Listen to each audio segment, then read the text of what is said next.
These companies support the Thom Hartmann Program. They are HelloFresh, the #1 meal kit delivery service. More information at hellofresh.com, code TOM. CB Distillery for sleeping and pain relief.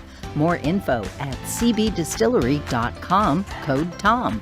Dinovite, only the best all-natural pet supplements. More info at dinovite.com. Annie's Kit Clubs, creativity delivered right to your door. More info at annieskitclubs.com/Tom. Wild Alaskan Company, delicious, sustainably sourced seafood delivered right to your door. More information at wildalaskancompany.com/Tom. And Mack Weldon, reinventing men's basics. More info at mackweldon.com/Tom.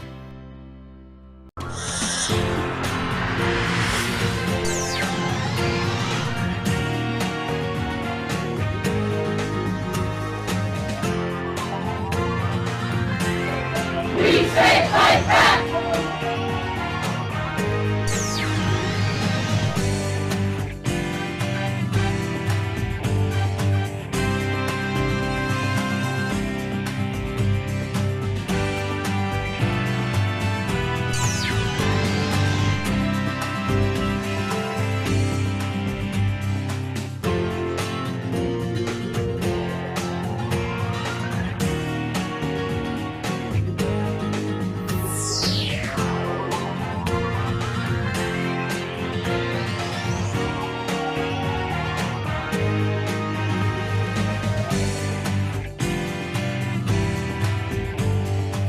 Hey, it's $5 Friday.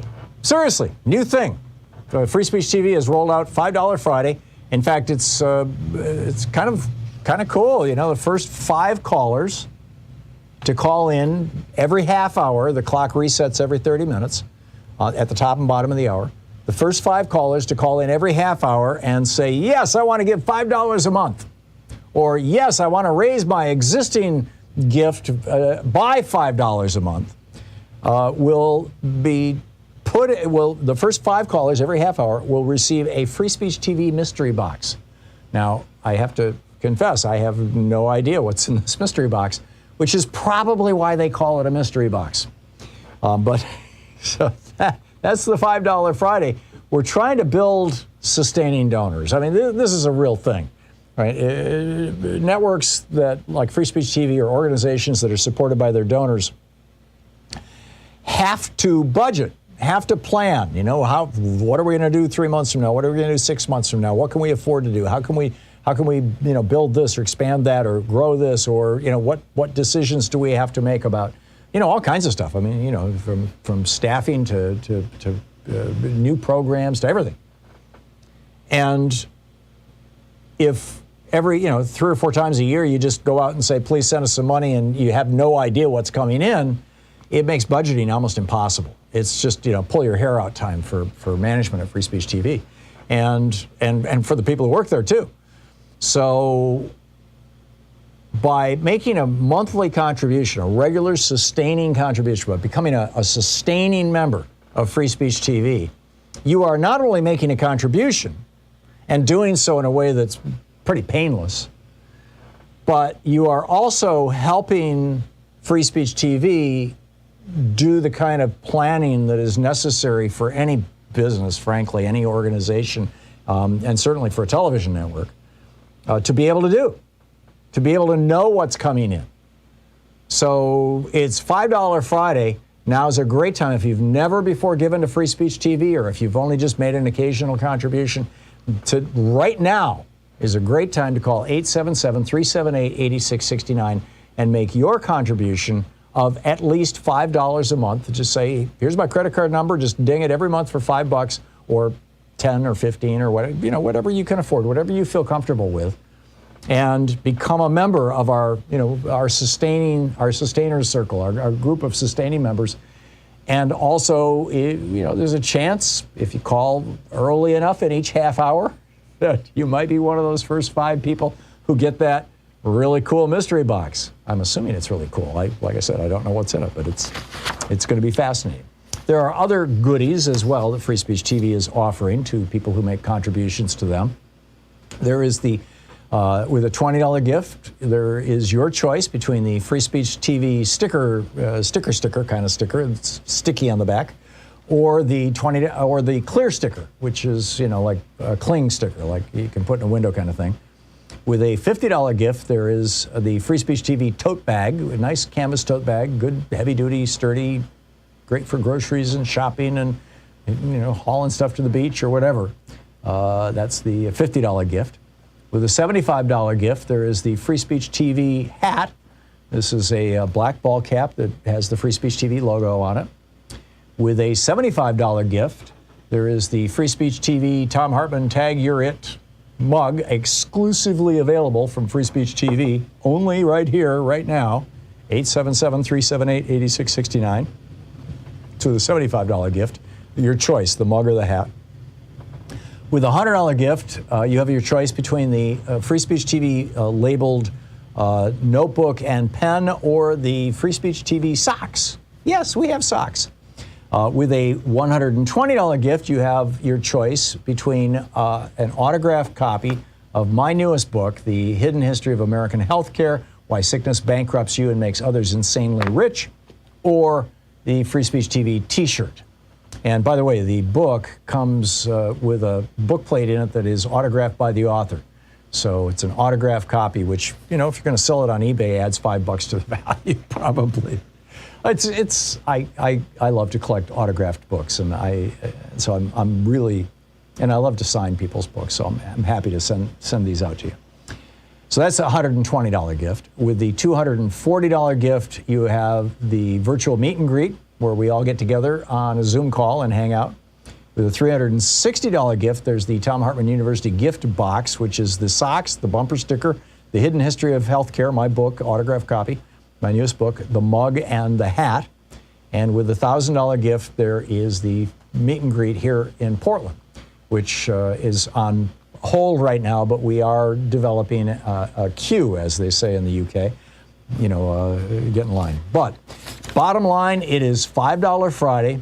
The first 5 people who call every half hour, it gets reset every half hour. First 5 people who call to make a $5 monthly sustaining gift or more than $5, or to increase their existing sustaining gift by $5 or more, will receive a Free Speech TV mystery box.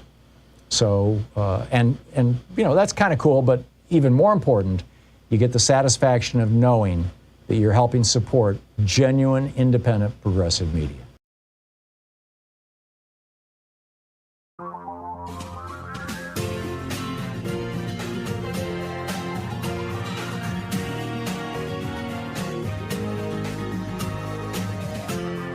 This is the Thom Hartmann Program.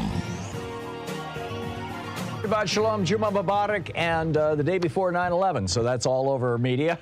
It's also the day after President Biden came out and said we are going to require companies with over 100 employees, this is through OSHA, to make sure that all their employees are vaccinated. And he's just tired of taking crap from these people, right? It's like, those of us who did the right thing and who are trying to keep our communities safe and our families safe and our children safe are sick and tired of those folks who are, not just the people, the kind of sad sack suckers who have been dragged into believing weird stuff about COVID, et cetera, but the people who are selling it, right? The people who are pushing this stuff, mostly the Republican Party. We're just over it. And so is Joe Biden, which is a real display of leadership on his part. I tip my hat to him, and it's going to bring me to my rant in just a moment about his leadership. We also, in the first hour today, Dean Obeidallah is going to drop by. He's got an amazing 9/11 story to tell us. And, my colleague from SiriusXM here. And an awe moment that I want to share with you. And in our second hour, Ron DeSantis down in Florida blasted for cruelly denying hungry kids food. This has been going on since Rick Scott killed Charlene Dill, essentially. And the Republicans say that they hate big government, but they're inserting themselves into private business in a big way. I'll get to that in the second hour. And in our third hour, DeSantis goes all authoritarian, a whole nother horror show coming out of the GOP. But I want to start out with why these threats of violence are epidemic in America. We are witnessing today in America the symptoms, in my opinion, of a culture going through the early stages of transition from a pluralistic democracy to violent authoritarianism. And this is something that, when you look at the history of other countries where this has happened, goes from the top down. This really started with Donald Trump, which raises the question, will Joe Biden's leadership be enough to turn back the epidemic of asinine, frankly, and dangerous behavior that Donald Trump has unleashed? I mean, I start the piece out over at Hartmann Report this morning talking about how this was, earlier in the week, I was literally sitting in my home office. I was working on the daily rant for the next morning. And I hear this guy out in my driveway shouting obscenities, you effing C word, for women. All these, actually several female-specific obscenities. And I'm like, what's going on? And so I went over to the window and looked down in the driveway. And here's this guy screaming obscenities at Louise, at my wife, and giving her the finger with both hands as he's getting into his car, and then he squeals out of the driveway and drives off. And I'm like, what happened? And she's like, well, we are getting a little bit of work done on the house, and she had a contractor come over and give her a bid. And when he got to the door, she said, I just want to make sure you're vaccinated before I let you in the house. And he just exploded in her face and just started screaming obscenities. I mean, she would have been, she told me later, she thought she had told him that on the phone, that, we don't let people who aren't vaccinated into the house. But she said if he had just said, no, I'm not, I'm sorry, she would have said, well, let me compensate you for, the hour of your time coming out here and seeing me and pick up your gas expenses or something. It was I should have said something. But she never had a chance to say anything like that, because he immediately started calling her these obscenities. I'm not going to repeat them. That happened to us this week. In Tennessee, a high school student, this has kind of gone viral around the internet, is speaking at a school board meeting. And he's telling a story of how his grandmother just died of COVID, his maternal grandmother, and he's concerned that if everybody in his school doesn't wear masks, that he might pick it up and carry it home and give it to his other grandmother. And a bunch of smirking, unmasked adults start heckling him and shouting him down. This kid in school in Tennessee. On JetBlue, another one that's gone viral in the last couple of days. This is a rite of passage now for flight attendants. Another drunk mask hole going ballistic because the flight attendant asked him to pull his mask up over his nose, and he's like, oh my God. In Tacoma, Washington, a group of thugs go out looking for a fight with Antifa that they had advertised. Hey, Antifa, come meet us. And they get there and there's no Antifa. So they go roaming around town with baseball bats and flagpoles and stuff, looking for people to beat up. And apparently some local guy, not Antifa, but just somebody who was just sick and tired of it, shoots one of them in the foot. Well, there are some theories that the guy shot himself in the foot. But, I mean, it's like, really? Vigilantes on our street in small town, in Tacoma, Washington. In Fort Collins, Colorado, this guy, there's they've got a beach there, and there's they're near Fort Collins, and a couple of young women are laying on the beach in their bikinis, and this guy comes up to them and starts ranting at them about how they're showing too much skin, and they should cover themselves up. This is pornographic. And they're like, go away, leave us alone. Don't look if you don't want. And he's like, no, I can stand here and harass you. This is America.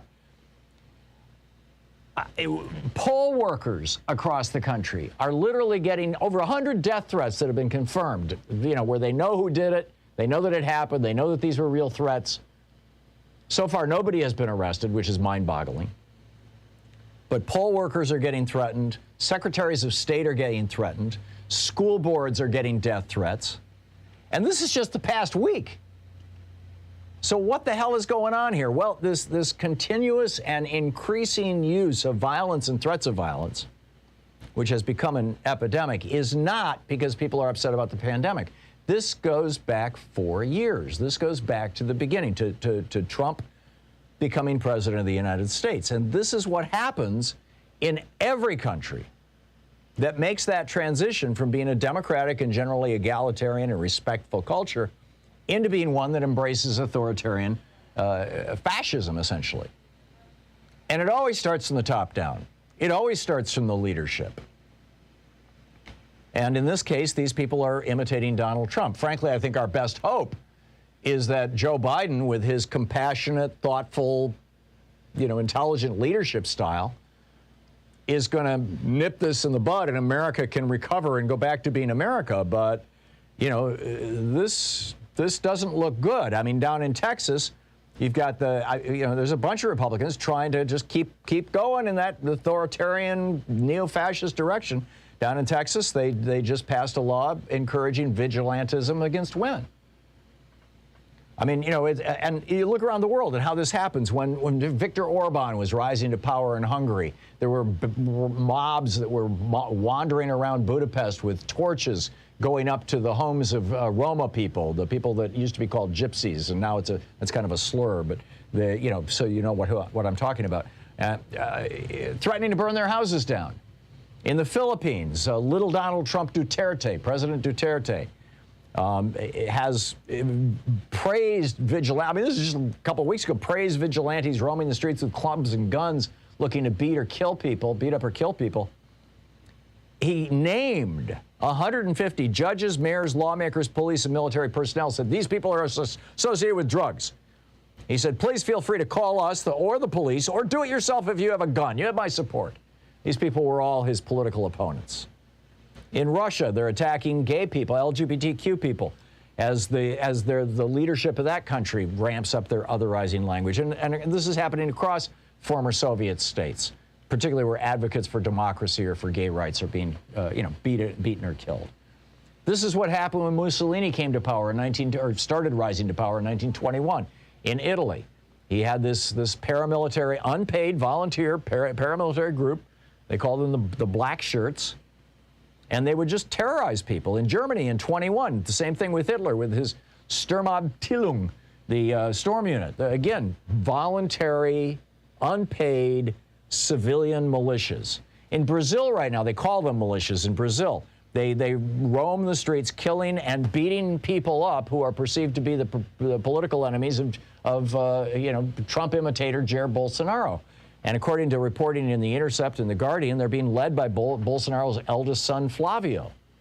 In every case around the world and throughout history, regular citizens are first surprised. How come everybody's behaving nuts?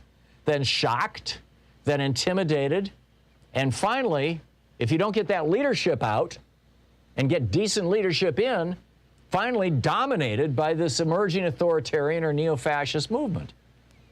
And in every case, these everyday actions like traveling on a bus or a train or an airplane or hiring a contractor or just walking through town become a minefield filled with unpredictable eruptions and threats of violence and intimidation.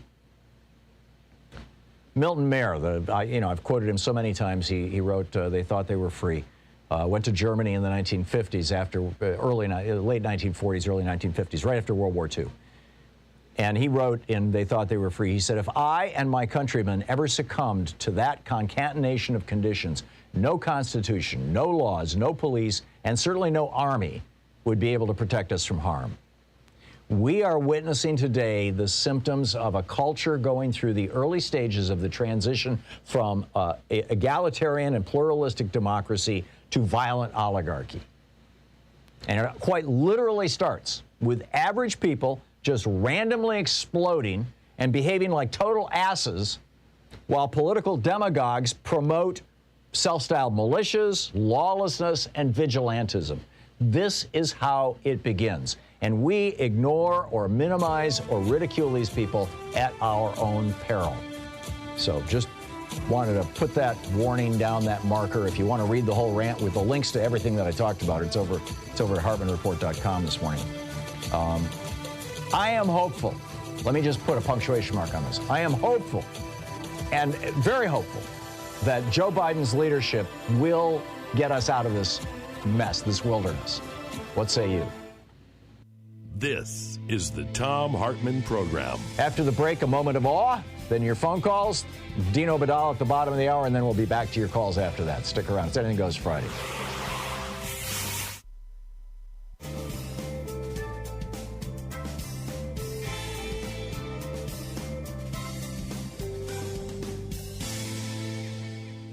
And welcome back. Cliff in Santa Clarita, California. Hey, Cliff, what's on your mind today? Morning, Tom. I feel compelled to share this. A week or two ago, you were having a discussion with a caller about Building 7 on 9/11, and your position was what you said based on what you've read.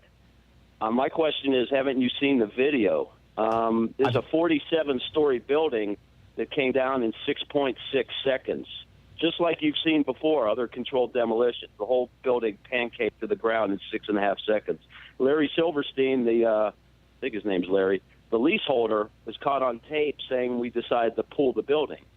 You know what that means? Yeah, I've seen that. I've seen probably a dozen of those videos, Cliff, over the years. Okay. And I am still of the opinion that the official story that they had tens of thousands of gallons of diesel fuel for their emergency generators stored on their roof, and that flaming debris from one of the other buildings hit that, caught it on fire, that started spreading down through the elevator chutes in the middle, that the way that those buildings are built, if you take out those steel struts in the center, the buildings will implode, and that it didn't take 6.5 seconds. It took several minutes before it got to that point. And I'm still buying the official story. But I could be wrong. I don't know. I'm not an expert. I wasn't there. I didn't look at it. But I think that regardless of what of whether my story or your story is the correct story on Building 7, I think the bigger question right now is, how did America react to 9/11? Right. Can I mention one other thing, Tom? The Pentagon. Okay, because there's a documentary video on YouTube. It's still up there called In Plain Sight. Plain meaning airplane, Plane. Yeah. Okay, and if you haven't seen this, Tom, it's unmistakable. The aftermath of the Pentagon. They show the hole in the Pentagon, like a Scud missile hole. It was 16 feet wide. Okay, wingtip to wingtip, that plane was 120 feet wide. But the point is, Tom, after a plane crashes, there's debris everywhere, right? But when you look at the Pentagon, you look at the video, there's no fuselage, no tail section, no wing section, no luggage, no people, no anything. It was largely vaporized. I mean, airplanes are made out of aluminum. Aluminum burns. I know, Tom, but there's still going to be wreckage. And I can show you videos on YouTube, Cliff, that prove that Bill Clinton unzips his human suit every night and he's a lizard person. That's a little stretch, Tom. Here's what I'm saying. It's a 16-foot hole wide. Yeah, which is about the diameter of the fuselage of a jet airplane, and the wings would shear off and burn. Of course. Okay, how about wouldn't it be a hazmat situation? Wouldn't there be a fire if there's 10,000 gallons of jet fuel? There would have been a fire burning for hours. There was no fire, Tom. They showed a picture of a stool with an open book. The pages weren't even the second story, right where that hole was. There's a book that hasn't even been burned. Cliff, I can't. There was no fire. Yeah. There was no fire, Tom. Okay, so who sent the missile, fires. Cliff? Huh? Who sent I the don't missile? have those answers, Tom. There's right. Well, this is now. It's like this is like trying to debate ivermectin with somebody, Cliff. You know, we're really? debating stuff we saw on the internet. It's like I'm frankly way beyond that. Right, Cliff, I got to run, but thank you for the call. I'm just way beyond it. Okay, maybe there's some questions. I don't think so, frankly. I don't think there's any questions about this, but if you want to have questions, but still, in my mind, the issue is, how did we allow George W. Bush to lie us into 2 wars as a consequence of this?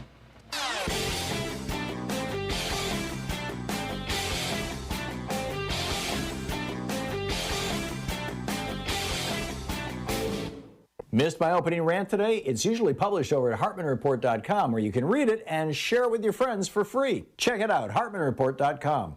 So there are actually some substantial differences between the Taliban, the Afghanistan Taliban, the group that has, that Donald Trump signed what his Secretary of State his Defense Secretary and his National Security Advisor referred to as surrender documents to back in early 2020.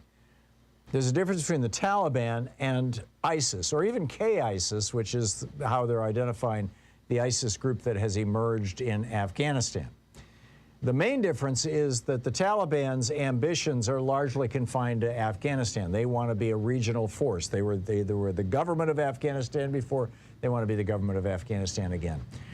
ISIS, on the other hand, wants to reestablish the entire caliphate across the Middle East, across northern Africa, across parts of southern Europe. And this is going to bring these two into conflict.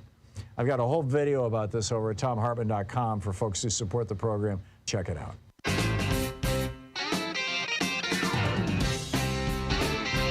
And welcome back. So, your moment of awe. This is amazing. This woman in Debbie Kostolansky, I'm guessing is how she pronounces her name. I don't know. In Orland Park, near Chicago, basically, Illinois, raises monarch butterflies.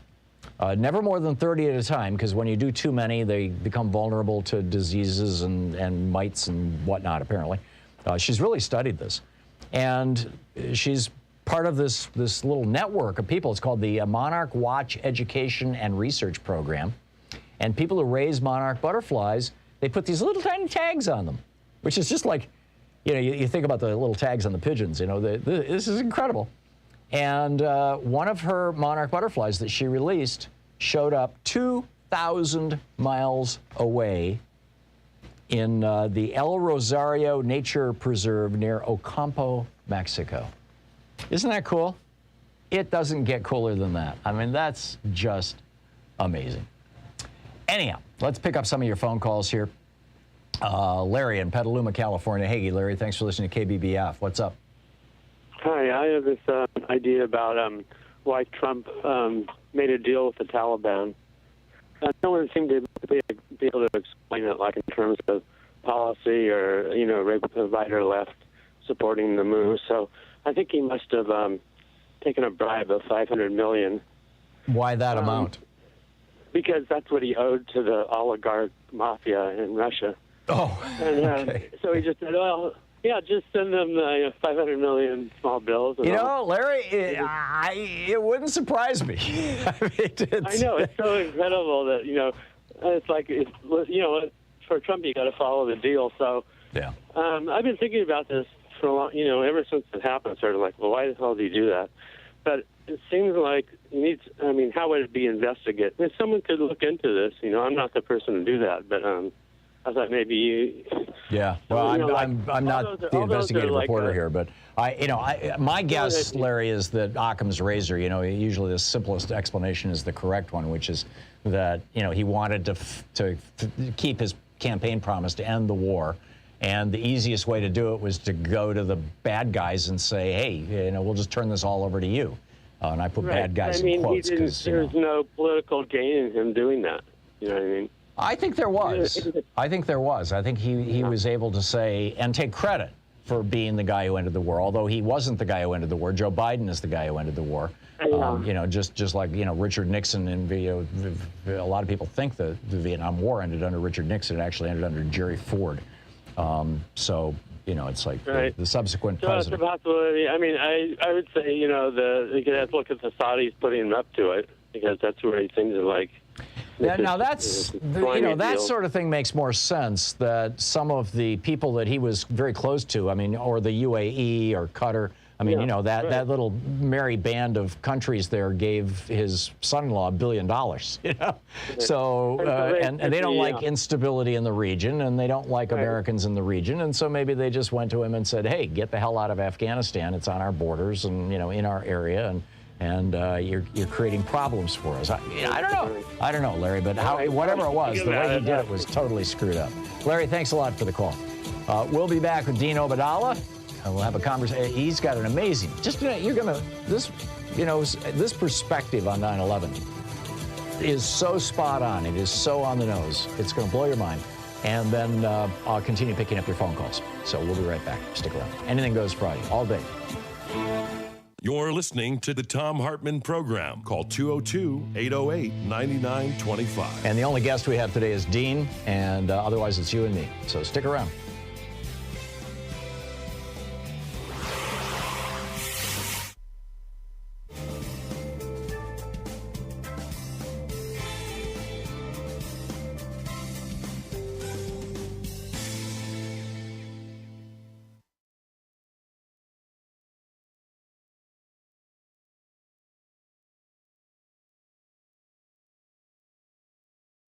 Hey, it's $5 Friday. Seriously, new thing. Free Speech TV has rolled out $5 Friday. In fact, it's kind of cool. You know, the first 5 callers to call in every half hour. The clock resets every 30 minutes at the top and bottom of the hour. The first 5 callers to call in every half hour and say, yes, I want to give $5 a month. Or, yes, I want to raise my existing gift by $5 a month. The first 5 callers every half hour will receive a Free Speech TV mystery box. Now, I have to confess, I have no idea what's in this mystery box, which is probably why they call it a mystery box. But so that's the $5 Friday. We're trying to build sustaining donors. I mean, this is a real thing, right? Networks that, like Free Speech TV, or organizations that are supported by their donors, have to budget, have to plan. You know, what are we going to do 3 months from now? What are we going to do 6 months from now? What can we afford to do? How can we build this or expand that or grow this, or what decisions do we have to make about all kinds of stuff. I mean, from staffing to new programs to everything. And if every 3 or 4 times a year you just go out and say, please send us some money, and you have no idea what's coming in, it makes budgeting almost impossible. It's just pull your hair out time for management at Free Speech TV, and for the people who work there too. So by making a monthly contribution, a regular sustaining contribution, by becoming a sustaining member of Free Speech TV, you are not only making a contribution and doing so in a way that's pretty painless, but you are also helping Free Speech TV do the kind of planning that is necessary for any business, frankly, any organization, and certainly for a television network, to be able to know what's coming in.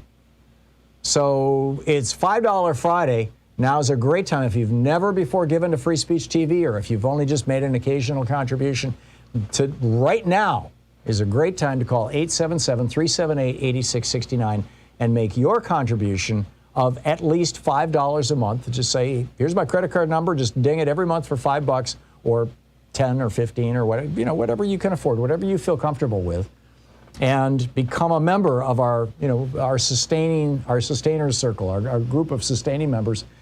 And also, there's a chance, if you call early enough in each half hour, that you might be one of those first 5 people who get that really cool mystery box. I'm assuming it's really cool. Like I said, I don't know what's in it, but it's going to be fascinating. There are other goodies as well that Free Speech TV is offering to people who make contributions to them.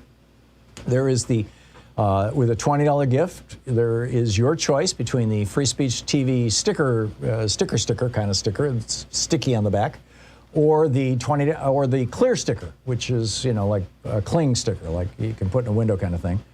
With a $50 gift, there is the Free Speech TV tote bag, a nice canvas tote bag, good, heavy-duty, sturdy, great for groceries and shopping and hauling stuff to the beach or whatever. That's the $50 gift. With a $75 gift, there is the Free Speech TV hat. This is a black ball cap that has the Free Speech TV logo on it. With a $75 gift, there is the Free Speech TV Thom Hartmann Tag You're It mug, exclusively available from Free Speech TV, only right here, right now, 877-378-8669. To the $75 gift, your choice, the mug or the hat.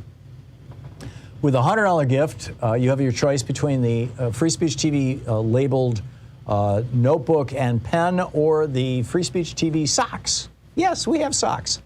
With a $120 gift, you have your choice between an autographed copy of my newest book, The Hidden History of American Healthcare, Why Sickness Bankrupts You and Makes Others Insanely Rich, or the Free Speech TV t-shirt. And by the way, the book comes with a book plate in it that is autographed by the author. So it's an autographed copy, which, if you're going to sell it on eBay, adds $5 to the value, probably. I love to collect autographed books, and I'm really, and I love to sign people's books, so I'm happy to send these out to you. So that's a $120 gift. With the $240 gift, you have the virtual meet and greet where we all get together on a Zoom call and hang out. With a $360 gift, there's the Thom Hartmann University gift box, which is the socks, the bumper sticker, the hidden history of healthcare, my book, autographed copy, my newest book, the mug and the hat. And with the $1,000 gift, there is the meet and greet here in Portland, which is on hold right now, but we are developing a queue, as they say in the UK. Get in line. But bottom line, it is $5 Friday. The first 5 people who call every half hour, it gets reset every half hour, first 5 people who call to make a $5 monthly sustaining gift or more than $5, or to increase their existing sustaining gift by $5 or more, will receive a Free Speech TV mystery box. So, that's kind of cool, but even more important, you get the satisfaction of knowing that you're helping support genuine, independent, progressive media.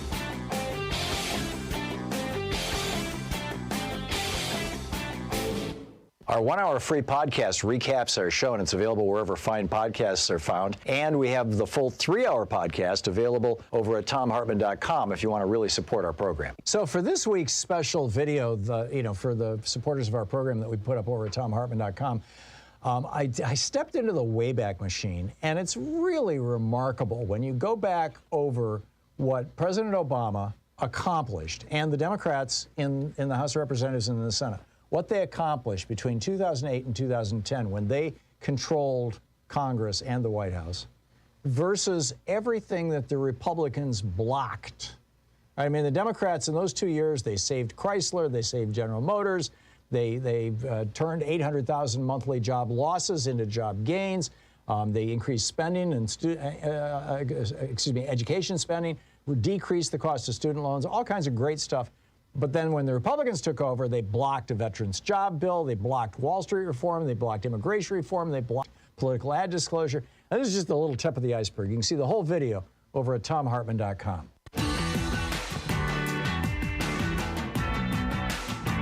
And welcome back. On the line with us is our buddy Dean Obeidallah, host of the Dean Obeidallah Show, weekdays 6 to 9 p.m. Eastern Time on SiriusXM Progress, right here on Channel 127. He's a columnist for the Daily Beast, Dean, among others. DeanOfRadio.com is his website. You can tweet him at Dean Obeidallah or at SXM Progress. And Dean, you wrote just this absolutely extraordinary piece, and I'm not even going to do the setup for you. I mean, let me toss it to you. You went to sleep on September 10th. Finish the thought. Sure. Well, it's a sort of summing up my life. On September 10th, I went to sleep a white guy. September 11th, I woke up an Arab. And while that is overly simplistic, it really is the core of my being as an American here. I went pre-9/11, I was really raised to be a white guy. No exaggeration. My dad's Palestinian. My mom, though, was Italian-American, born here in the States. And pre-9/11, while I knew my heritage on my dad's side was Arab, I didn't have Arab friends. I've often joked all my friends pre-9/11 were named like Monica and Chandler and Joey. But then society changed. And in the world post-9/11, it became clear to me that I was now a minority, that my white card, my white privilege, at least part of it was being taken away by society. And what I mean by that is white people never have to suffer for the worst in your community. Nobody asked white people to answer for the worst white people. There were no politicians openly demonizing white people because of a few extremists in your community. That happens to minorities all the time, black, brown, Muslim, whoever we are. It's the world we live in. It was a new world for me. I was not used to it. It was something I had to navigate and deal with. And at times in the beginning, I wanted to remain a white person, to be blunt with you, because while I didn't know what it was like to be a minority, instinctively I knew it would be more challenging. But then in time, I began to embrace my minority status, and now I'm unapologetically a minority. I view the news, the world, through the prism of being a minority, not being part of the white majority any longer. So that is my story. I know in post-9/11, 20 years, there's so much media coverage of different voices, and I appreciate you including this in the conversation as well, because my story is not unbelievably unique to Arab Americans who were born and raised here, who actually thought they were just typical white people. After 9/11, it was made very clear to them by society they were not. Yeah, and in fact, typical Americans, in quotes, or regular Americans, in quotes, is kind of code for white people, generally speaking. And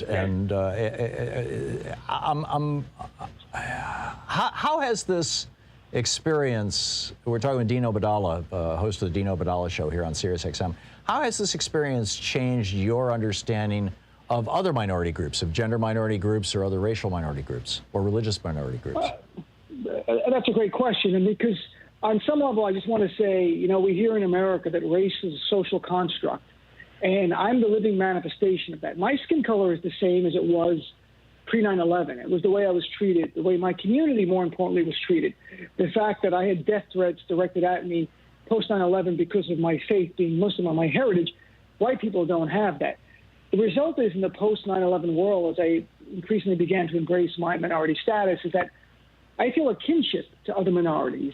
It's not like pre-9/11, I was still a liberal, but it was more intellectual connection. I would hear about demonization of a minority group or discrimination, and intellectually I would respond. Now it's visceral because I know the pain firsthand, what they're going through when politicians demonize other minority groups. I know the pain they're feeling when they're being openly discriminated against, or there's bigots on Fox News or right-wing media demonizing their community for political gain or to sell books and to make money from it, because that's happened in my community. So now I'm a much better ally with other minorities because we're in this together. You know, I've skinned the game because I have felt the pain and the sting of bigotry firsthand, and my community has as well. Do you think America has learned a lesson from this? I realize that it's almost kind of a trite and cliched question, but I think that there's a the rant that I was doing before about Donald Trump kind of leading our country toward authoritarianism and neo-fascism, and as a consequence of his example for 4 years, we've got people blowing up on airplanes. Going after flight attendants, and we've got people yelling at women for this story out of Colorado, where the young women on the beach, how you're wearing a bikini, how dare you? This is America, like you should be in a burqa or something.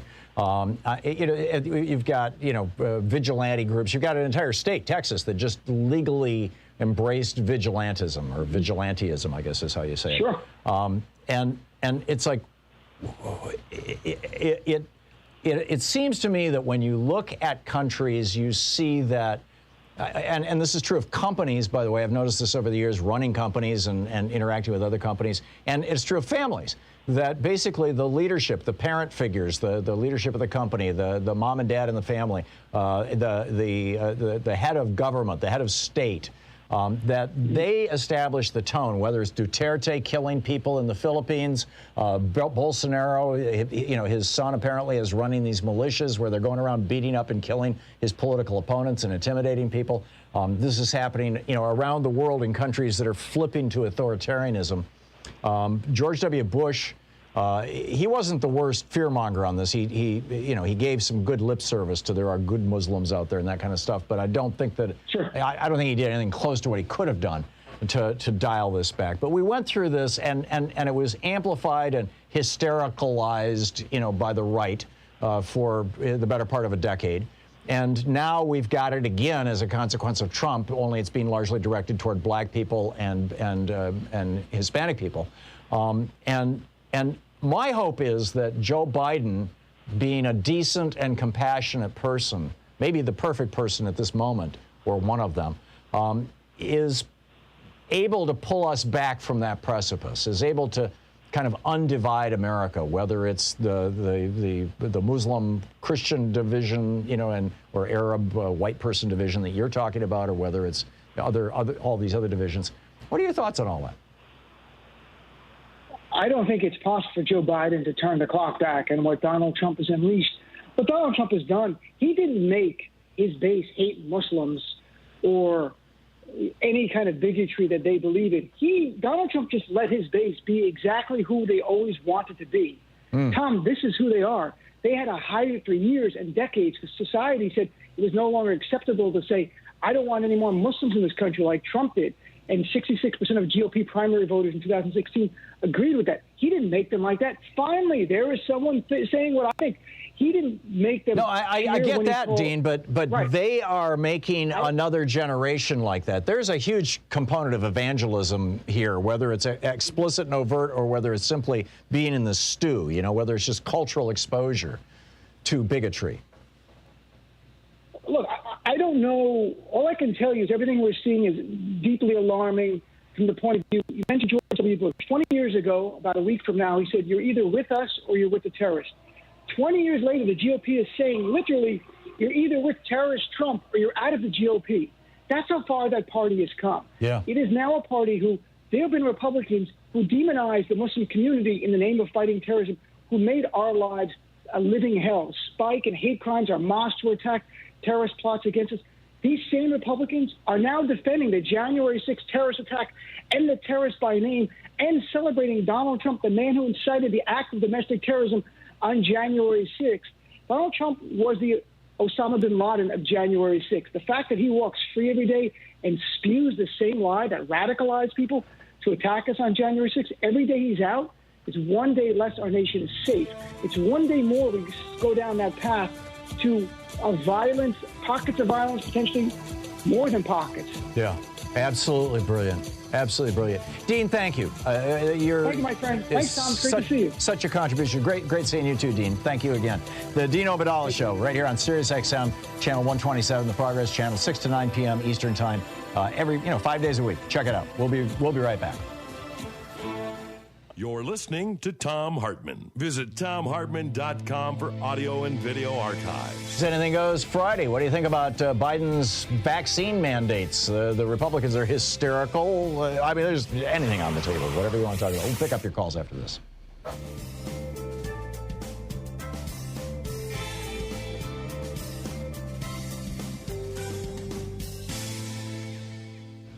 And welcome back. Paul in Lucerne, California. Hey, Paul, thanks for watching us on Free Speech TV. What's on your mind today? You're welcome, Tom. Great show today. Lots of great topics. I'd like to bring up vaccine mandates. Well, we have a whole generation of healthcare workers that most likely will not continue their careers as healthcare workers, and you can't really blame them. And we have to do something. We have to take it out of the doctor's hands. If a doctor is going to refuse care to somebody, that's a pretty slippery slope. But as a society, we can take it out of their hands by simply saying, okay, you don't want to get a vaccine, then you have to sign a do not incubate order. And this is a binding do not incubate order. And we will destroy this order as soon as you prove to us you're vaccinated. But if you don't want to be vaccinated during a pandemic, we have to protect our healthcare workers, so you have to sign this order. We're not going to be rationing care just because you don't want to get a vaccine. That's your right, but your choices have consequences, and this is the consequence of your choice. Yeah. Either sign this order or get a vaccine. I totally get your sentiment, Paul, and I share your outrage. I can't imagine, though, how you would enforce something like that. I can't either. It has to be done on a local level. But I think just a threat and just having a couple people do it might be enough to convince these people, because they're not people of the word, because as soon as they get sick, they run to the hospital. Right. Yes. So if they know the hospital is not an option now, right, I'm taking the vaccine most likely. Yeah. That's my guess. That's a possibility. Yep. Thank you, Paul. Good to hear from you. Chaz in Lakewood, Washington. Hey, Chaz, what's up? Namaste, Guru. Namaste, Paul. Or Chaz, excuse me. Hey, first I got to give you a correction about the Proud Boys incident that happened in Tacoma. It happened in Olympia, right? Yeah, somebody just tweeted me that, and I just edited my story to fix that. And thank you for that. But keep it's weird because I'm halfway between Olympia and Tacoma and just a couple hours north of you. But I wanted to give you my historical place in 9/11 20 years later, if I can do it with composure. Sure. You have a minute and 10 seconds. May not even need half of that. Tom, here we are, 20 years after 9/11, and 9/11 affected me profoundly. I was called early into my job as a journalist for a National Guard Public Affairs office. Then I was deployed to Operation Iraqi Freedom. And as a single dad, I had to see my child grow up in a world that doesn't make sense to him, doesn't make sense to me, and I really can't see how it makes sense to anybody, Tom. We've got a long way to go to get ourselves out of the cave. And at every turn, it seems like the religious fanatics are holding us back. If it's not Islamic fundamentalists, it's quote-unquote Christian fundamentalists. The Crusades are over. God never intended to hold us back from our potential. Tell fanatics to stop weaponizing God, Tom. Yeah. Oh, well, you just did, Chaz, and I salute you for it. Which raises a whole another question, which is, where does religion end and cult begin? Yeah, well, ask the GOP. Well, that's my point. I mean, these religious fanatics that are, some of them are religious fanatics, some of them are just hustlers exploiting religion. And Tom, there's something I've wanted to say for a year, which is, look, you GOP fanatics, you look at the flag and you tell me which star on the flag you hate. There you go. Chaz, thank you. Thank you for the call. It's always nice to hear from you. We'll be right back. It's 48 minutes past the hour.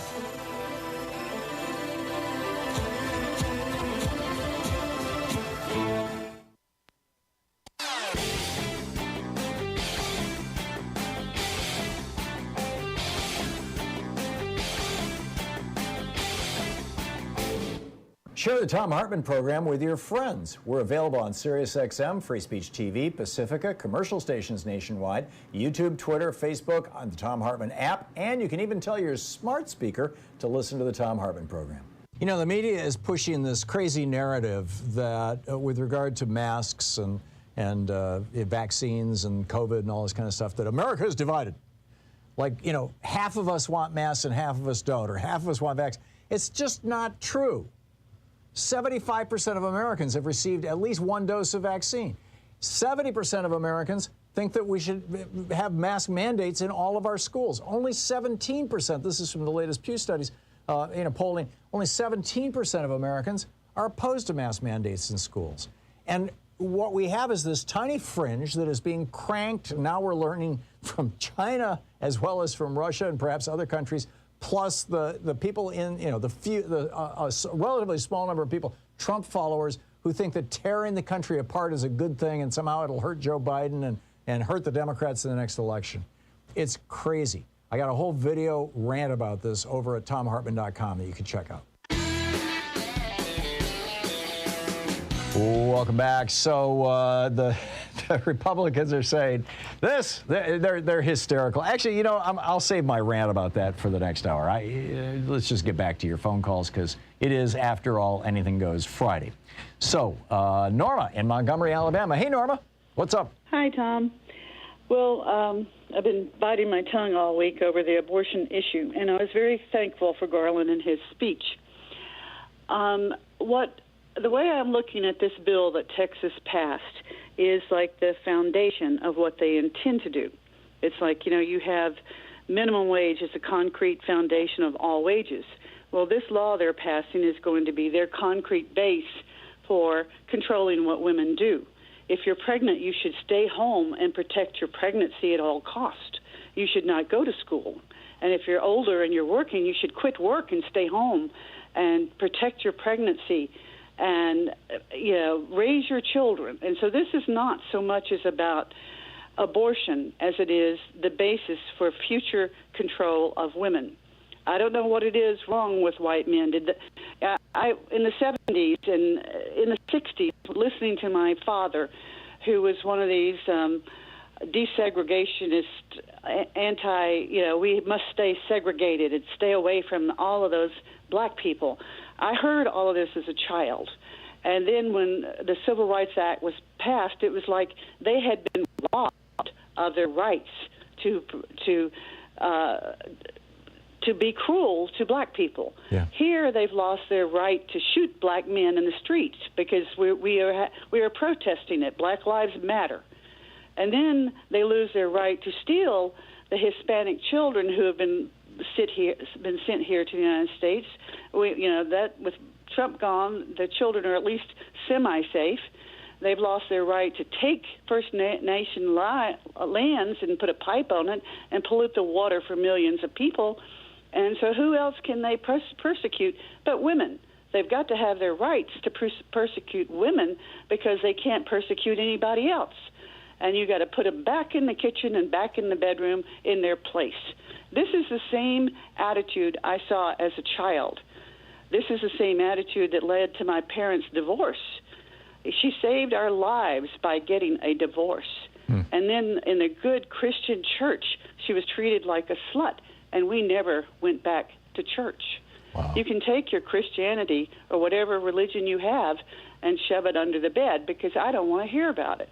And so far as I'm concerned, you can stop people talking about their religion in public because I'm tired of it. These people have no intention of being Christians. They have every intention of claiming every control over other people's lives that they can get. And this is very, I grew up in a culture where boys, go out and get some and see what it means to be a man.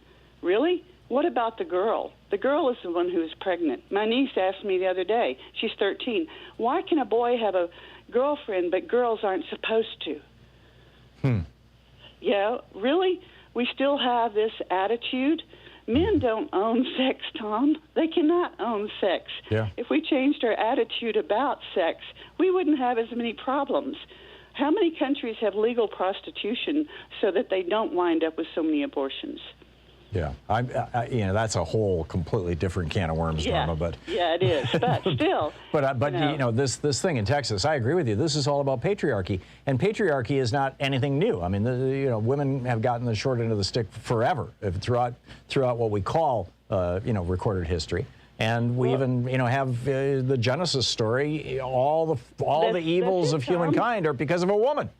Yes, and why was that put in the Bible? To give them forever a supposedly legal right to persecute women? Absolutely. See, it's in the Bible. Y'all are all bad. Really? Yep. And it's been used just like, Paul's statement of, slaves be, follow your masters. I mean, it's the sins of religion. I mean. Yes, the sins of religion. Let's get rid of religion. Yeah, there you go. Okay. Well said, Norma. Thank you very much for a great rant. It's great talking with you. Jackie in Port Townsend, Washington. Hey, Jackie, what's on your mind today? Hi. Thanks again for your wonderful show. I was going to talk about a caller earlier in the week about Catholic hospitals. Mm-hmm. And it is true. 4 of the 10 largest health systems in the country are Catholic with facilities in 41 states. Right. An increase of 50% since 2001. And I've been studying this quite a bit. And in Washington State, large Catholic healthcare corporations are affiliating with small secular hospitals and other treatment facilities across the state, which are sustained by taxpayers, funded by Medicare, Medicaid, and other government subsidies. But they're bounding them with church restrictions because Catholic hospitals operate under ethical and religious directives, which prohibit the provision of reproductive health services, including contraception, sterilization, abortion, and infertility services. Right. Plus, they're pretty hard on trans people. Yeah, and it's hard because small hospitals are cash-strapped, and it's almost impossible to exist without. So what do you propose, Jackie? Saying that churches can't own hospitals anymore? Well, I don't. Or that religious laws can't dictate hospital policy? I mean, I would go along with that latter. Well, in Washington, us voters have determined what medical decisions are protected, like end of life, birth control, blah, blah, blah.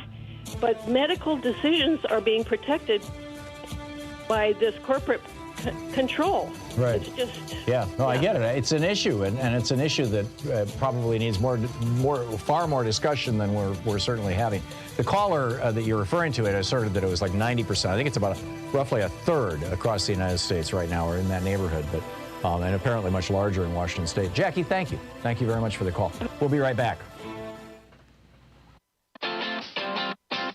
You're listening to Thom Hartmann.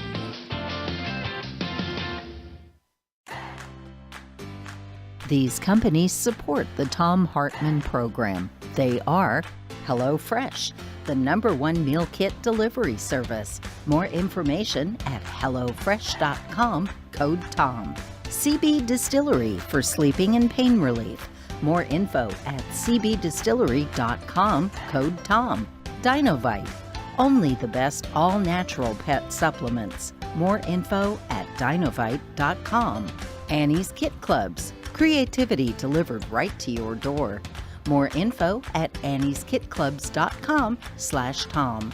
Wild Alaskan Company, delicious, sustainably sourced seafood delivered right to your door.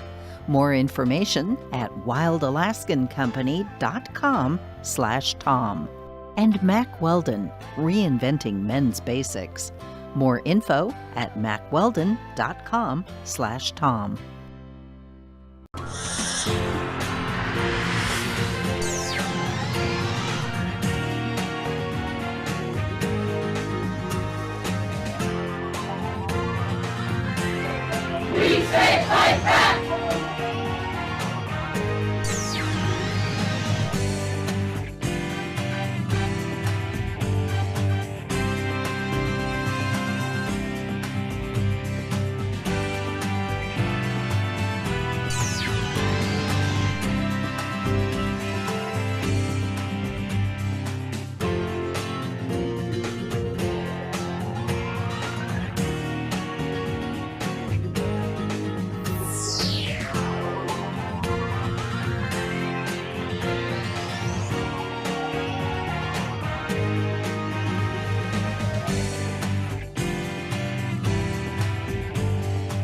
Hey, it's $5 Friday.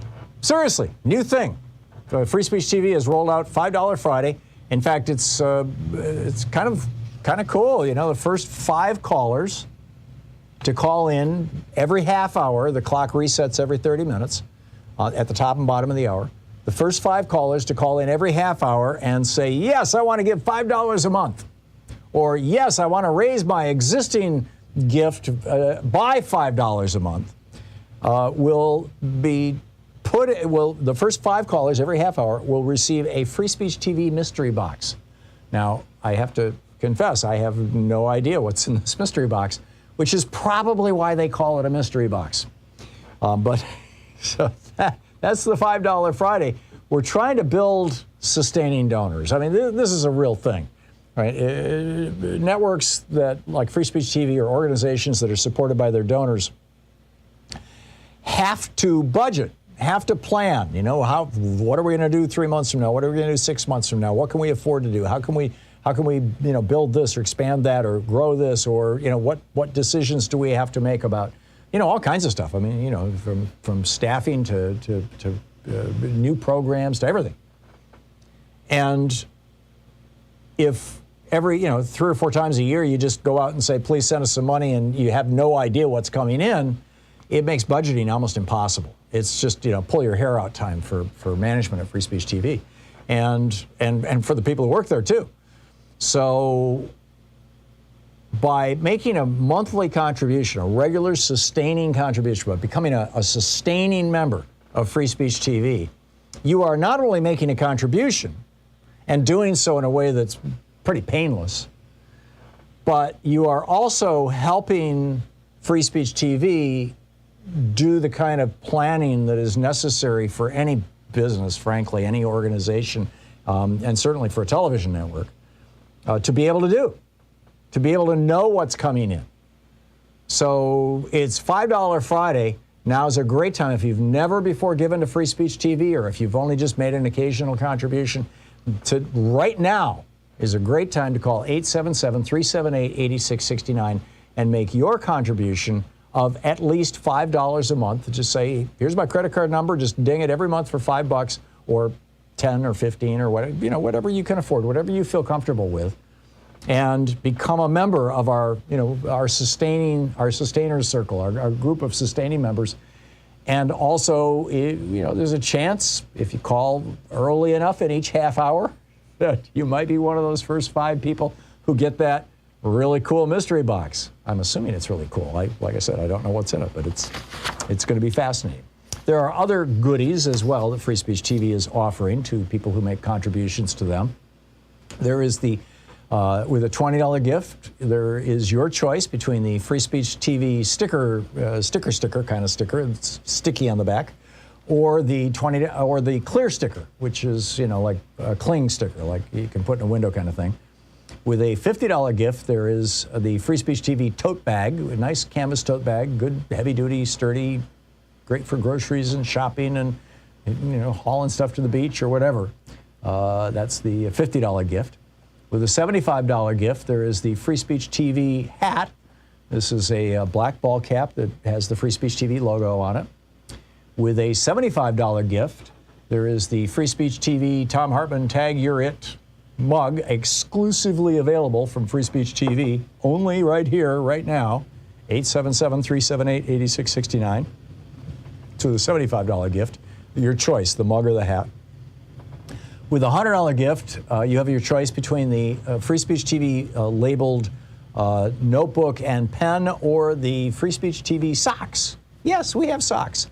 With a $120 gift, you have your choice between an autographed copy of my newest book, The Hidden History of American Healthcare, Why Sickness Bankrupts You and Makes Others Insanely Rich, or the Free Speech TV t-shirt. And by the way, the book comes with a bookplate in it that is autographed by the author. So it's an autographed copy, which, you know, if you're going to sell it on eBay, adds $5 to the value, probably.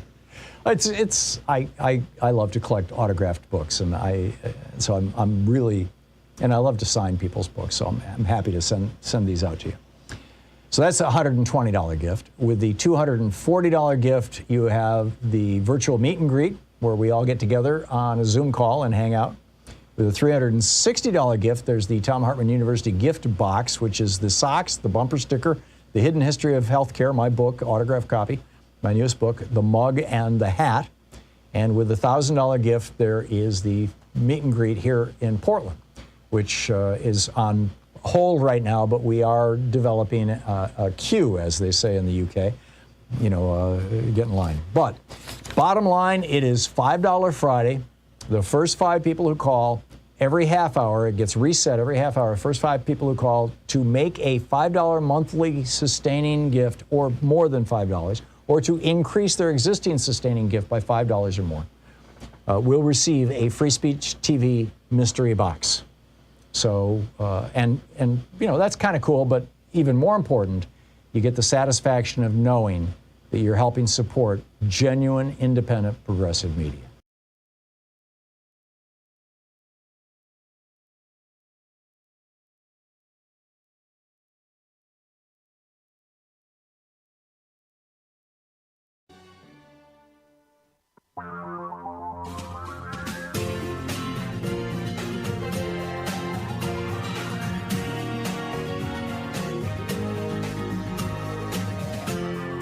This is the Thom Hartmann Program. Welcome back to the second hour of Anything Goes Friday. So what is it with these former slave states that they're all about basically trashing poor people continuously? 12 states, Republican-controlled states, I believe they're all former slave states, might be 11, but I'm pretty sure it's 12, have refused to expand Medicaid for working poor people. Now, I get it that an awful lot of this has to do with race, that, you know, they think that this is a way of punishing poor black people or something like that. And in fact, next Monday, I think probably the first hour next Monday, I want to do an extended rant about what I learned when I was researching my new book on healthcare, which is just mind-blowing stuff. But, you know, what is it with these? Now you've got Ron DeSantis down in Florida denying food to hungry children. The headline by John Wright over at Raw Story, cruel Ron DeSantis blasted for, quote, playing politics with hungry children. This is amazing. I mean, this is the Families First Coronavirus Response Act was passed while Donald Trump was president, the guy that Ron DeSantis is trying to beat for the Republican primary next time around.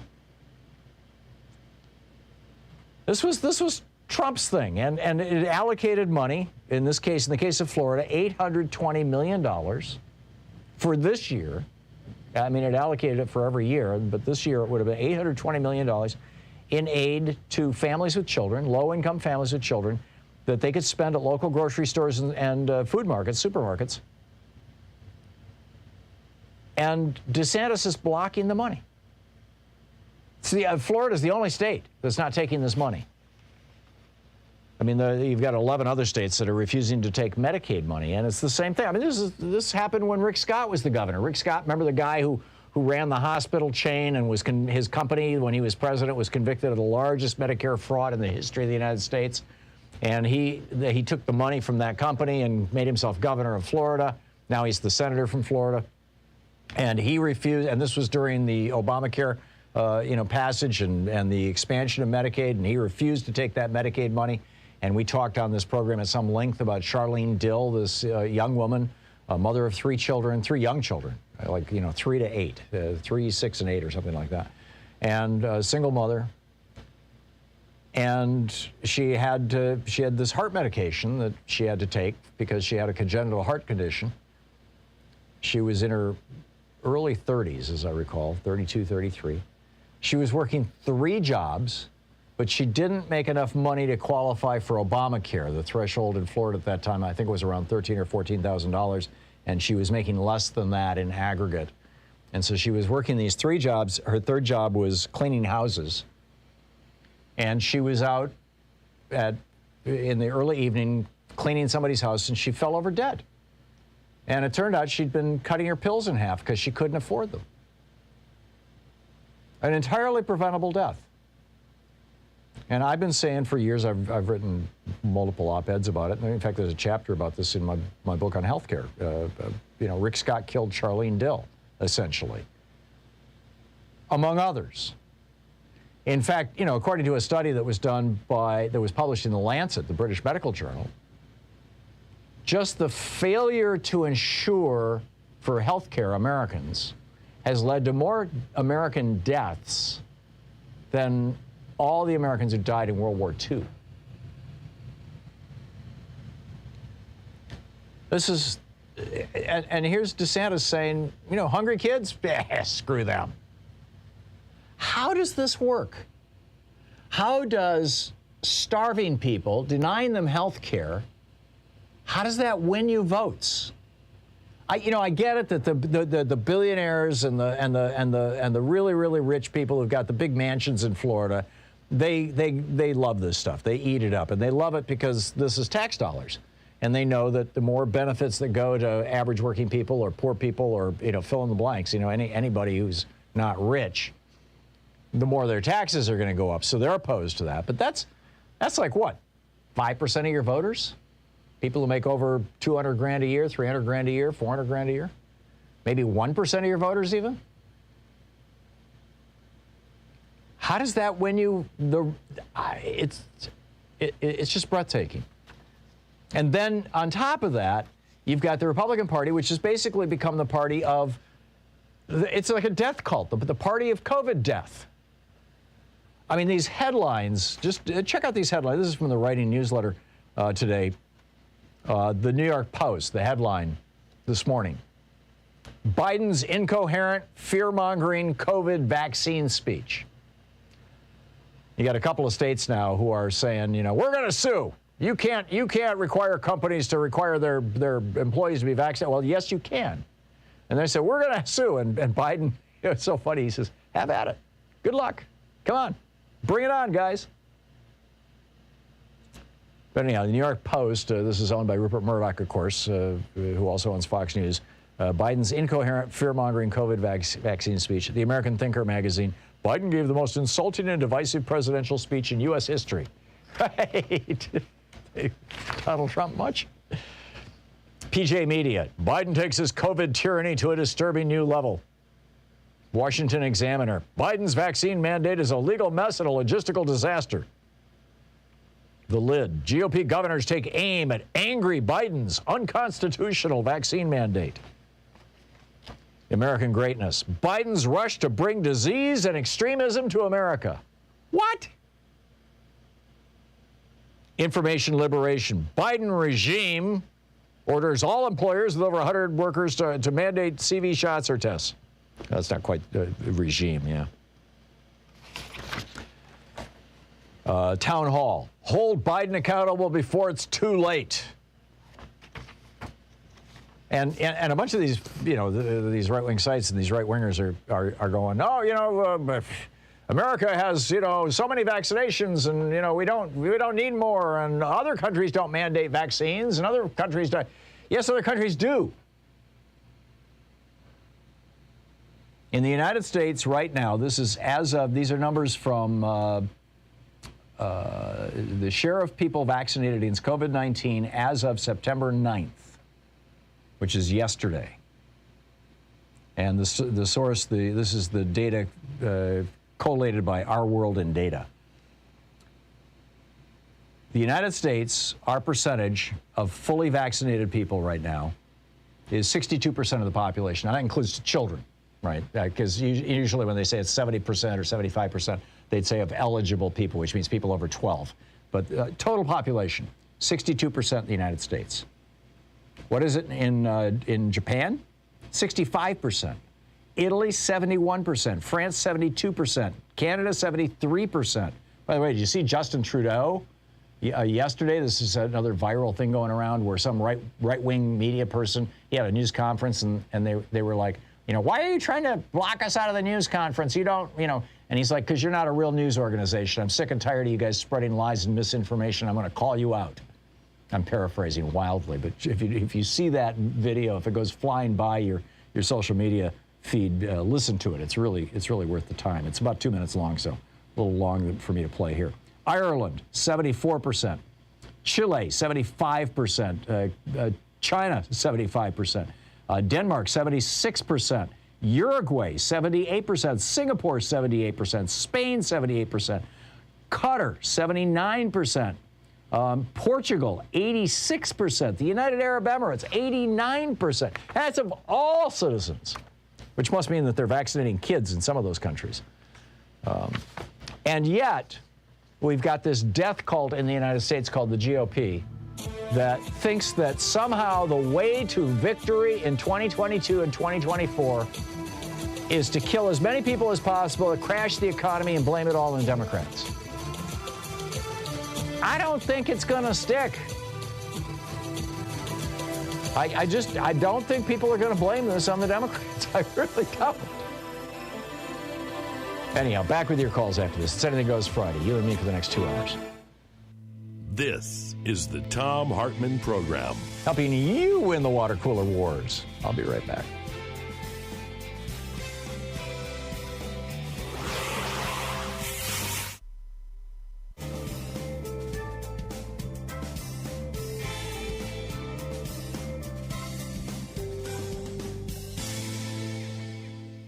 And welcome back. Dennis in Bergenfield, New Jersey. Hey, Dennis, what's up? How you doing, Tom? Good. Great points made. I'd like to ask about small businesses and the minimum wage. I know you said before, the game is rigged against workers, and I agree with you. If we raise the minimum wage to, in New Jersey, it'd probably be $17 an hour just for one person to afford a one-bedroom apartment to make it a living wage. Would you support, let's say a business owner takes an income of less than $100,000 a year? Would you maybe see some program that could allocate tax credits to those small businesses that raise it to like $17 or $16, make it a living wage, for the small business owner? Yeah, no, I get what you're saying. I'm as much as I'm a fan of government regulating business in some areas, I think that probably that kind of micromanagement would be really difficult to do and could backfire. The bottom line is, what's a viable business model? And that's going to vary from place to place around the United States. You have to pay rent for your business. Some places rent is much more expensive than other places. You've got to buy your products that you're reselling, or you've got raw materials costs, you've got employee costs, you've got utility costs, you've got advertising and marketing costs. You have insurance costs. There are all these costs that you have to deal with. And so basically, for every business, the question is is this business model of this particular business viable? And I don't know why, well, I do know why, actually, why wages is the one piece that gets pulled out and waved around like, hey, this is the one where you know, it's the exception. And, you know, it's obvious because, you know, companies don't want to pay decent wages, and they want to be backstopped by the government in not paying those decent wages. But, you know, I just think that for a business, you know, what I've said for years, Dennis, as I think you know, is that if you can't pay a decent wage to people, you don't have a viable business model. I think it just comes down to that. And if somebody and if you don't have a viable business model, your business won't work. But some guy down the street might figure out how to do it. In fact, almost certainly will. So tax credits, you wouldn't really be in favor of that, I guess. Yeah, no, I mean, you already got tax deductions, right? Wages are 100% tax deductible. And if you're, you know, and if it's really whacking you and you're not making any profit, then you're not paying any income taxes. You know, wages are tax deductible. Wages are tax deductible, yes, 100%. Oh, so what's their excuse then? Right, you know, yeah, it's you know, if you've got money left over at the end of the year, you can distribute that as wages and reduce your tax liabilities to zero. And in fact, that's how most small businesses do it. Most small business owners at the end of the year will, you know, take out whatever's left over in order to reduce their tax load, or they'll buy new products, or they'll upgrade their equipment, or whatever. I mean, you know, the other things are tax deductible as well. But the idea of a tax credit, that's where that's what I'm pushing back against, because a tax credit is where the government actually writes you a check. And I think that's an intervention in the marketplace that's probably a bridge too far. Dennis, good question. Thanks for the call. We'll be back. It's coming up on 20 minutes past the hour. Got to pay some bills, read an ad over on the for-profit side, and I will be right back in 1 minute. Stick around.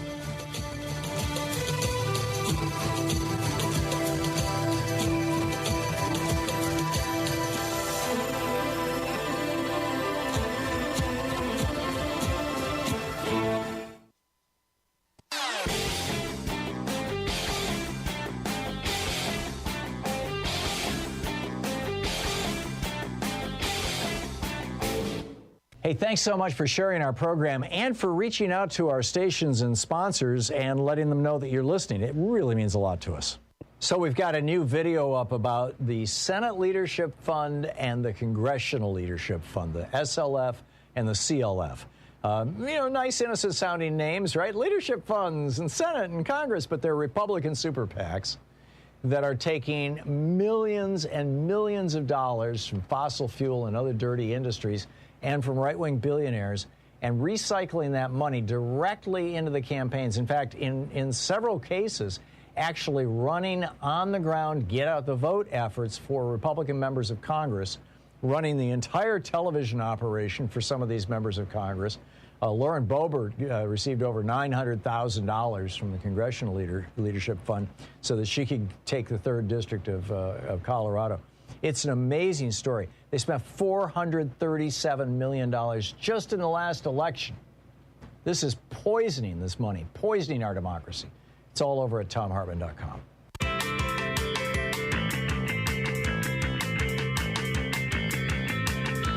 One other thing, another DeSantis alert, right? This is the guy who's running around going, big government, we're you know, we hate big government. Yeah, they just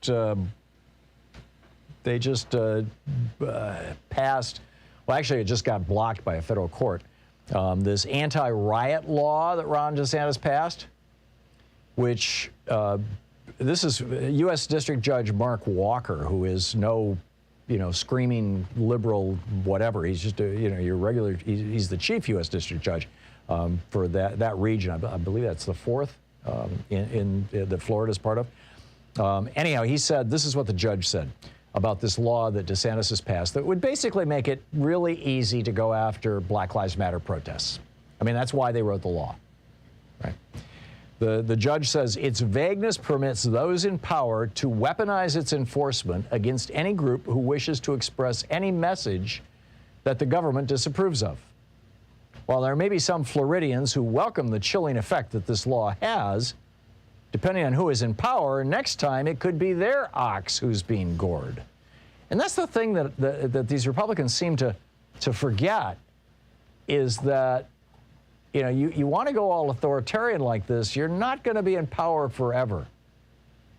And, you know, these are, I mean, this is a constitutional republic. It's important that we keep this in mind, that future generations are going to have to deal with these things too. So, Marie in Atlanta, Georgia. Hey, Marie, what's on your mind today? Thanks for listening to Sirius XM. Thanks for taking my call, Tom. Sure. So I'm going to try to make this really quick.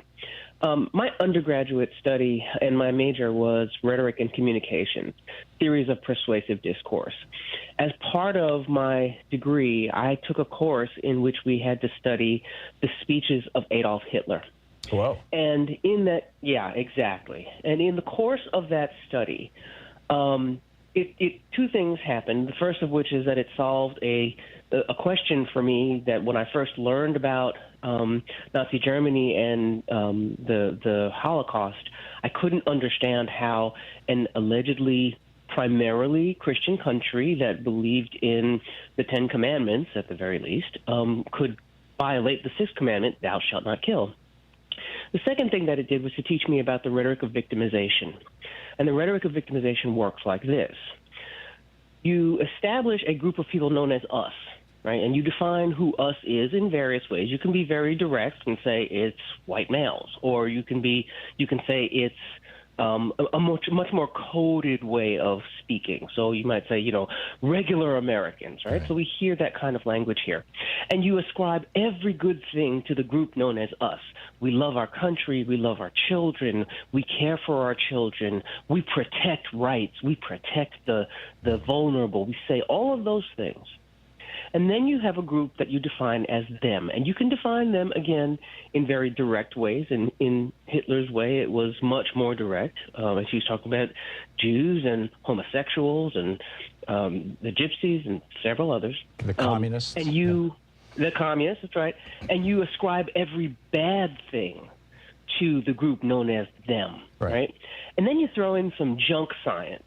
Right. So among the things that happened in Nazi Germany, there were studies where they had allegedly measured the skull size of Jewish men and said that because their skulls tended to be smaller, their brains were therefore smaller and they were more prone to criminal activity, or they were not as intelligent. And when you couple junk science with allegations of not just not being good people, but actually being a threat to the group known as us, right? Even in criminal justice, we understand the concept of the right of self-defense. And so if you understand how the rhetoric of victimization works, it sets the group known as us up for the belief that we have a right to defend the thing we're being told is a danger to us. Yeah, you're absolutely right. And Maria, if I can add to that real briefly, this is what we do in war almost 100% of the time. We otherize the people that we are going to war against. And if we fail to do that, our soldiers won't kill them. Exactly. And the other part to that, though, is it really disturbed me in the 2016 election cycle when well-meaning progressives would say, no, you can't say Nazi. You can't say Nazi. And I kept trying to explain to those around me, hey, listen, nobody's suggesting that Donald Trump was suggesting killing 6 million of anybody in this country, but he was using the tactics, the strategy, and we need to recognize that strategy when it exists. Yes. Otherwise, it gets to the point where people feel free to roam the streets and beat up the others that they think they're defending themselves against. Yeah, and that's exactly what's happening right now in the United States. It's exactly what's happening, and it's a very, very, very dangerous way to gain and expand political power, which is what the hard right is doing right now in the United States. Marie, thank you for that. That was a very concise and clear, that was brilliant. Thank you. I appreciate the call. We should all know this, right? This should be taught in every school. That's part of our civics foundation. You're listening to the Thom Hartmann Program. Call 202-808-9925. Not just how does propaganda work, but how does otherization, which is a word I use in my rant today, actually. How does that work?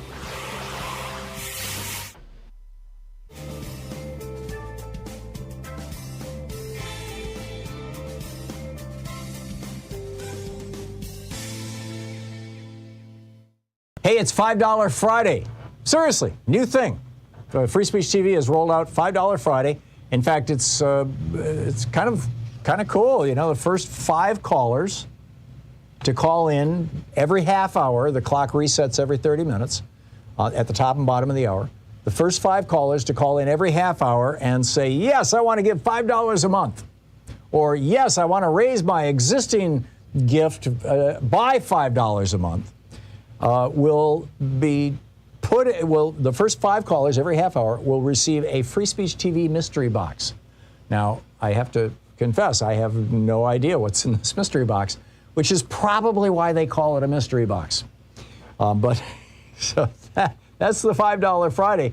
We're trying to build sustaining donors. I mean, this is a real thing, right? Networks that, like Free Speech TV, or organizations that are supported by their donors, have to budget, have to plan. You know, what are we going to do 3 months from now? What are we going to do 6 months from now? What can we afford to do? How can we build this or expand that or grow this, or what decisions do we have to make about all kinds of stuff? I mean, from staffing to new programs to everything.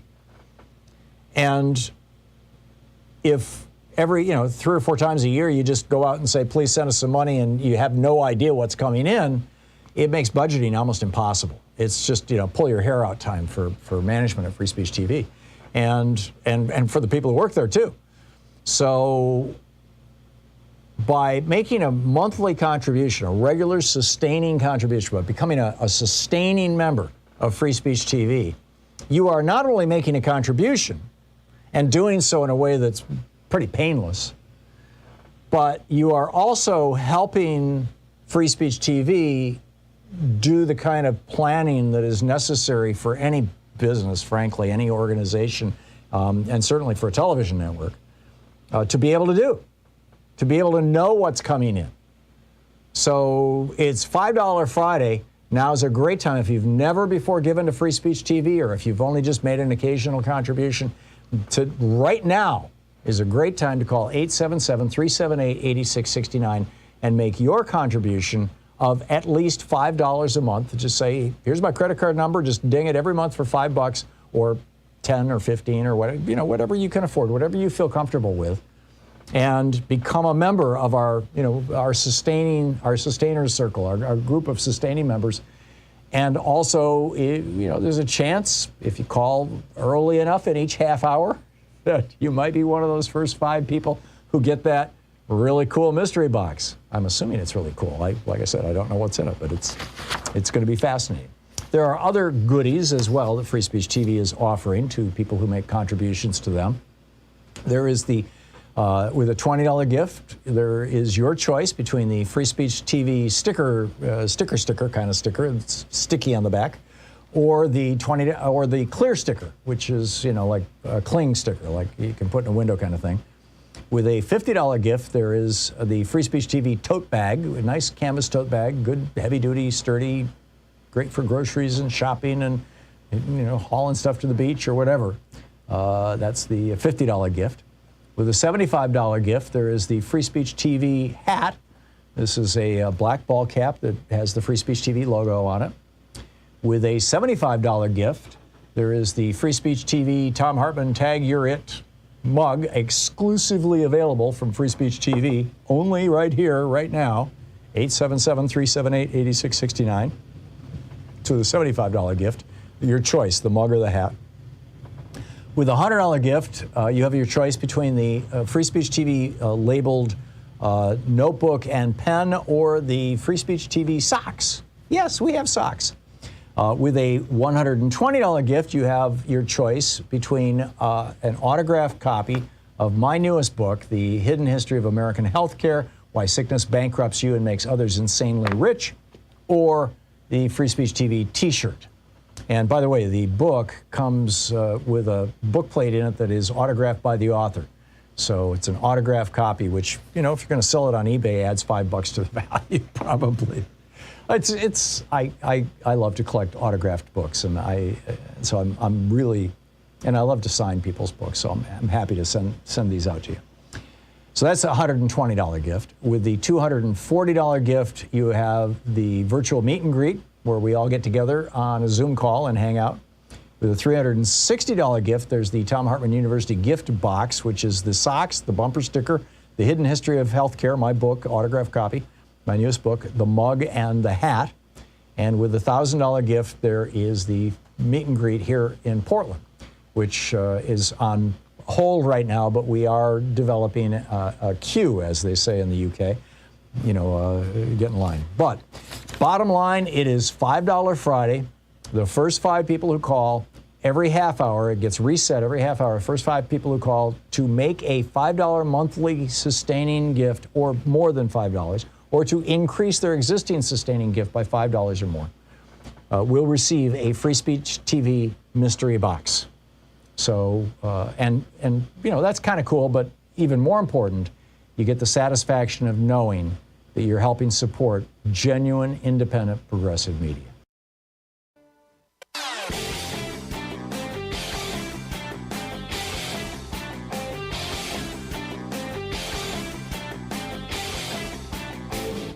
Change starts with you. You can be calling your Democratic or Republican representatives to let them know what you think by calling 202-224-3121. It's the Capitol switchboard. It'll get you right through to them. So Rand Paul is now echoing Louis Gohmert. Remember Louis Gohmert back in the day, after 9/11, when he was talking about terror babies. There's Muslims coming to the United States to have babies who will be citizens, and we can't kick them out anymore, and then they're going to grow up and they're going to be terrorists. Yeah, and we all kind of laughed at Louis Gohmert. So now Rand Paul is talking about how the Biden administration is taking kids from down at the border who may have it, COVID, and they're plucking them up and putting them all over the United States as if they're wishing to seed the country with a new variant. Right. But that's not half of it. Then he goes on to say that, for him, quote, bottom line for those who are saying I won't go to a restaurant unless everybody's vaccinated, he says, mind your own business. Well, Rand, it is our business. Public health is all of our businesses. I've got a whole new rant about Rand Paul's bizarre take on the public good over at thomhartmann.com. It's a video. You can check it out there. Welcome back. 35 minutes past the hour. Anything Goes Friday. Kenyatta in Los Angeles. Hey, Kenyatta, what's on your mind today? Well, your show's only 3 hours, Tom, so that's probably the wrong question. But I'll tell you this much. I wanted to mention my concern over what appears to be an apartheid state within an apartheid state. And I don't know if you're seeing the same thing through your lens in this life and in this society that I am. But as a black man in the United States for a little bit more than half a century, I have lived with apartheid. Now, I know that there are some European Americans that will take offense to that. They take offense to being called European Americans. They have no problem hyphenating everyone else. But there are European Americans that would take offense to me using that term. So to substantiate my claim that this is an apartheid state, all you need to do is look at your own statistics. At the top of any negative socioeconomic statistics, let's take incarceration, black people are at the top. Teen pregnancy, black people are at the top. Negative health outcomes, black people are at the top. But if you look at any of the positive socioeconomic indicators, housing, familial wealth, I could go on and on, black people are at the bottom. So that, I think, substantiates that this is an apartheid state. But what is fascinating now is that you have an apartheid state within that apartheid state. And I mean, you were talking about it earlier. You were talking about violence and how the Republicans are doing certain things in terms of violence. But I can tell you that I think I mentioned this to you a couple of months ago. I was at a windshield shop recently, and there was a guy that had a Trump sticker on his car, and I mean, they had busted out all the windows. Now listen, Donald Trump's an idiot and a racist canine. But the point is that This is happening all over. Then you've got vaxxers and anti-vaxxers and people wearing masks and don't wear masks. I heard in a venue that you are very familiar with, I won't say which, someone say the other day, who's a dyed-in-the-wool, quote-unquote, progressive European American, say that there should be no reparations for black people unless they get vaccinated. Well, there are no reparations for black people anyway. So what my question is to you is, where is this going? Because I'm certainly not the sharpest knife in the drawer. I'm probably the sharpest among the dull ones. But I'd like to know, what is the point? There are people running this country a lot smarter than I am, Tom. What is the purpose of all of this division? What happened to United We Stand, the United States? What's going on? Do you know? As you know, Kenyatta, and I'm guessing that a certain amount of your question is rhetorical, we have never been a United States. We have always been an apartheid state. And most of that apartheidness has been enforced, for the first several hundred years by just visible physical violence and threats of physical violence. And now, it's more economic violence and more subtle forms of violence. But the result is the same, as you point out. You just look at your mortality statistics and morbidity statistics. I think the arc, to badly paraphrase Martin Luther King, the arc of history is moving toward justice. I think we're moving in a good direction, or at least we were until 2016. And maybe this is a wake-up call to move back. So with regard to, because I completely agree with you on this is an apartheid state, and here's the prima facie, right on the face, here's the evidence of it. That said, my opening rant about violence in a society being an indication that a society is turning more authoritarian, yeah, that happens on both sides. And although typically it's the right that is driving the violence, but what happens, I believe it was Winston Churchill.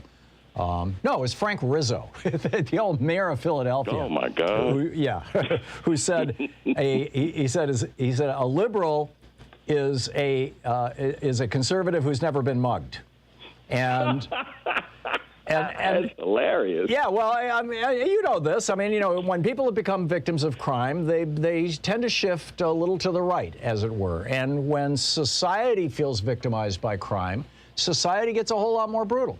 And that is so true, Tom, because I have in my life been victimized by all types of crime, and and that's why I cannot adhere to any political party. I have to, being the person I am, I have to look at the evidence on the ground. And there are, when I hear people talk about Black Lives Matter, I happen to not be a supporter of Black Lives Matter. And I think you know me well enough to know that there's no one as black as I just simply don't find that their agenda is legitimate. There have been black men since Joe Biden came into office that have been killed by the police. That never stopped. But all of a sudden, BLM is quiet. What happened? Yeah, I don't know. What happened? I can't speak to that. I just, it's.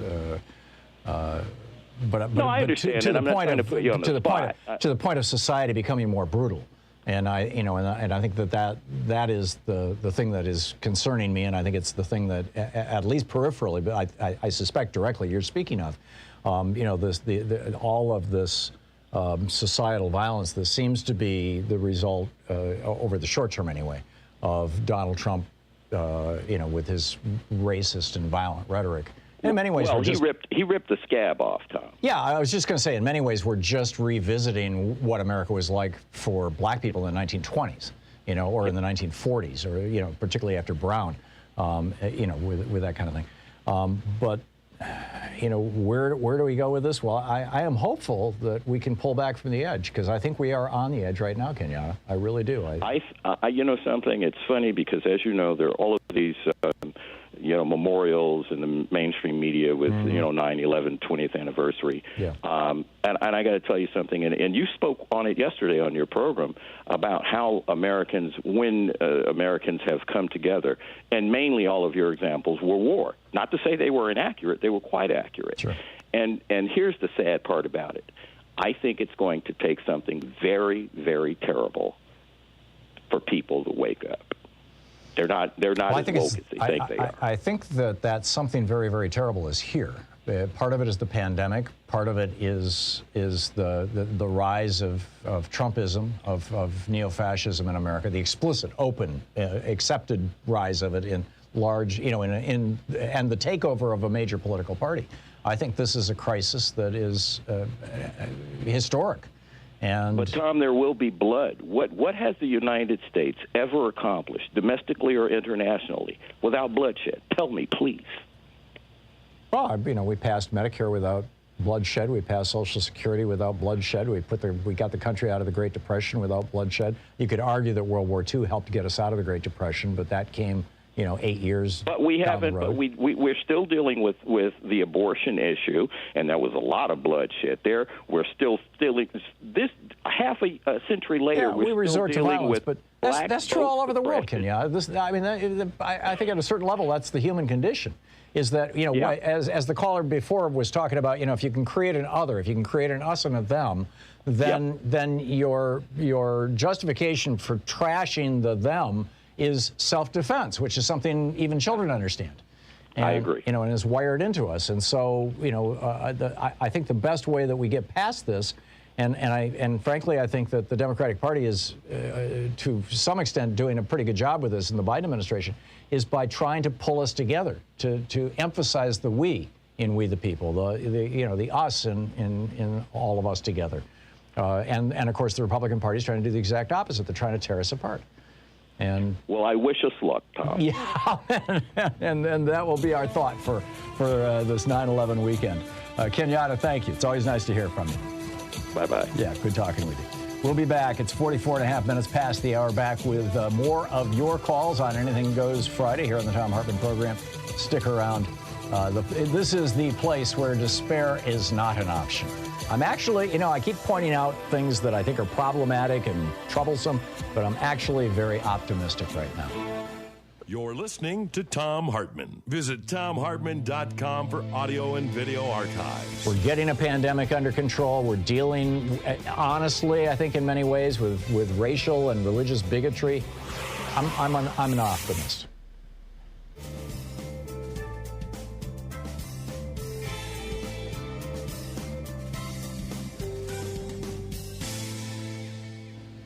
And welcome back. Jessica in Chicago. Hey, Jessica, thanks for watching us on Free Speech TV. What's on your mind today? Hi, Tom. When I lost my faith in humanity last week, your show on Wednesday stopped me from crying. You are so intelligent and such an honorable man, and your men who called in stood up for women's rights, and that helped me.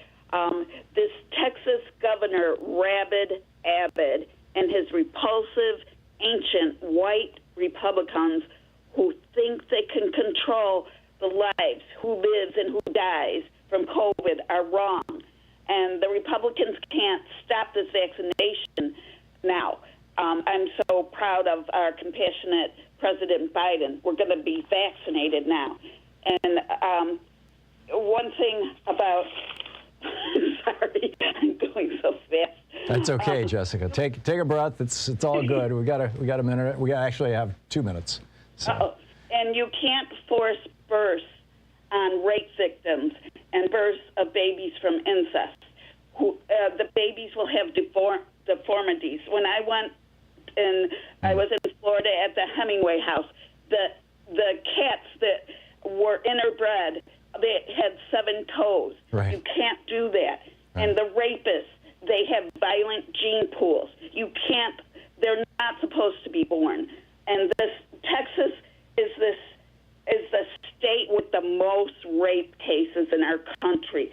Texas had over 14,824 rapes last year. And that's reported rapes, which is estimated to be about 6% of all actual rapes. Yes. And Texas has 6,000 cold case rapes. Yeah. So here's the good one. I'm calling for Governor Abbott to put 6,000 rapists in handcuffs.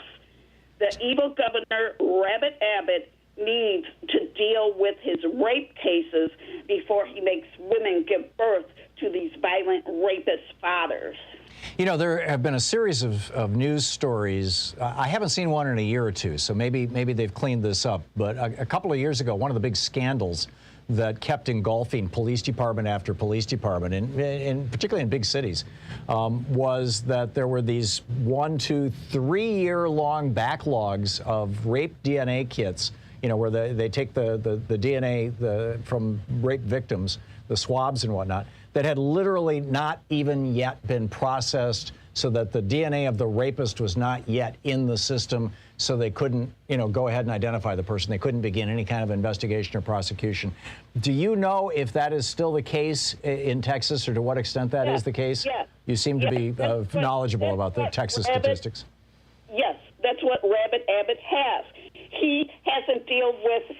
He's eliminating rape. Well, he's never dealt with it at all. So he's got over 6,000 rape kits that haven't been processed yet? Is that what you're saying? All cases, yes. Wow.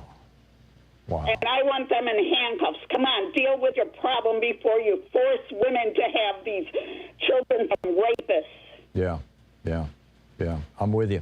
And yeah, Jessica, you said it very, very well. I couldn't have said it better. Thank you so much for the call. It's great talking with you, and thanks for your kind words on the show on Wednesday. We'll be right back. It's 49 minutes past the hour now, and we will be back in just 1 minute. Stick around.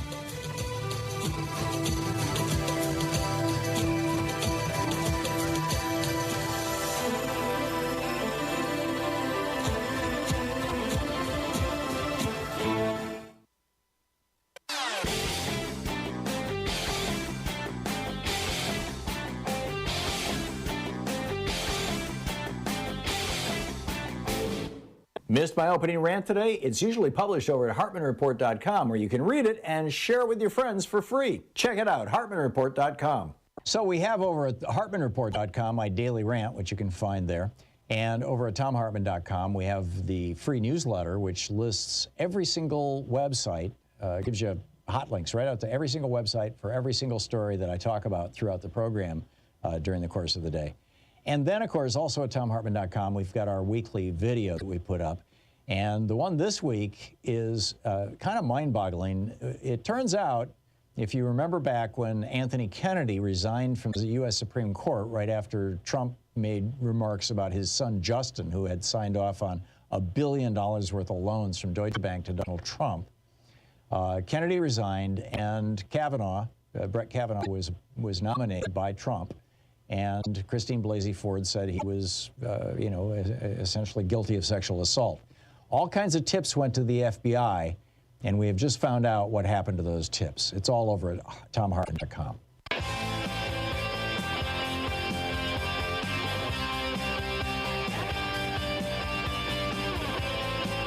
And welcome back. It's Anything Goes Friday here on the Thom Hartmann Program. Pete in San Bernardino. Hey, Pete, what's up?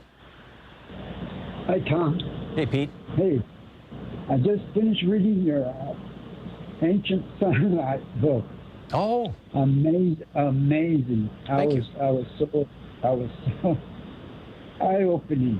But what I wanted to talk to you about, here I live here in San Bernardino, and the fires that have been burning through all of California.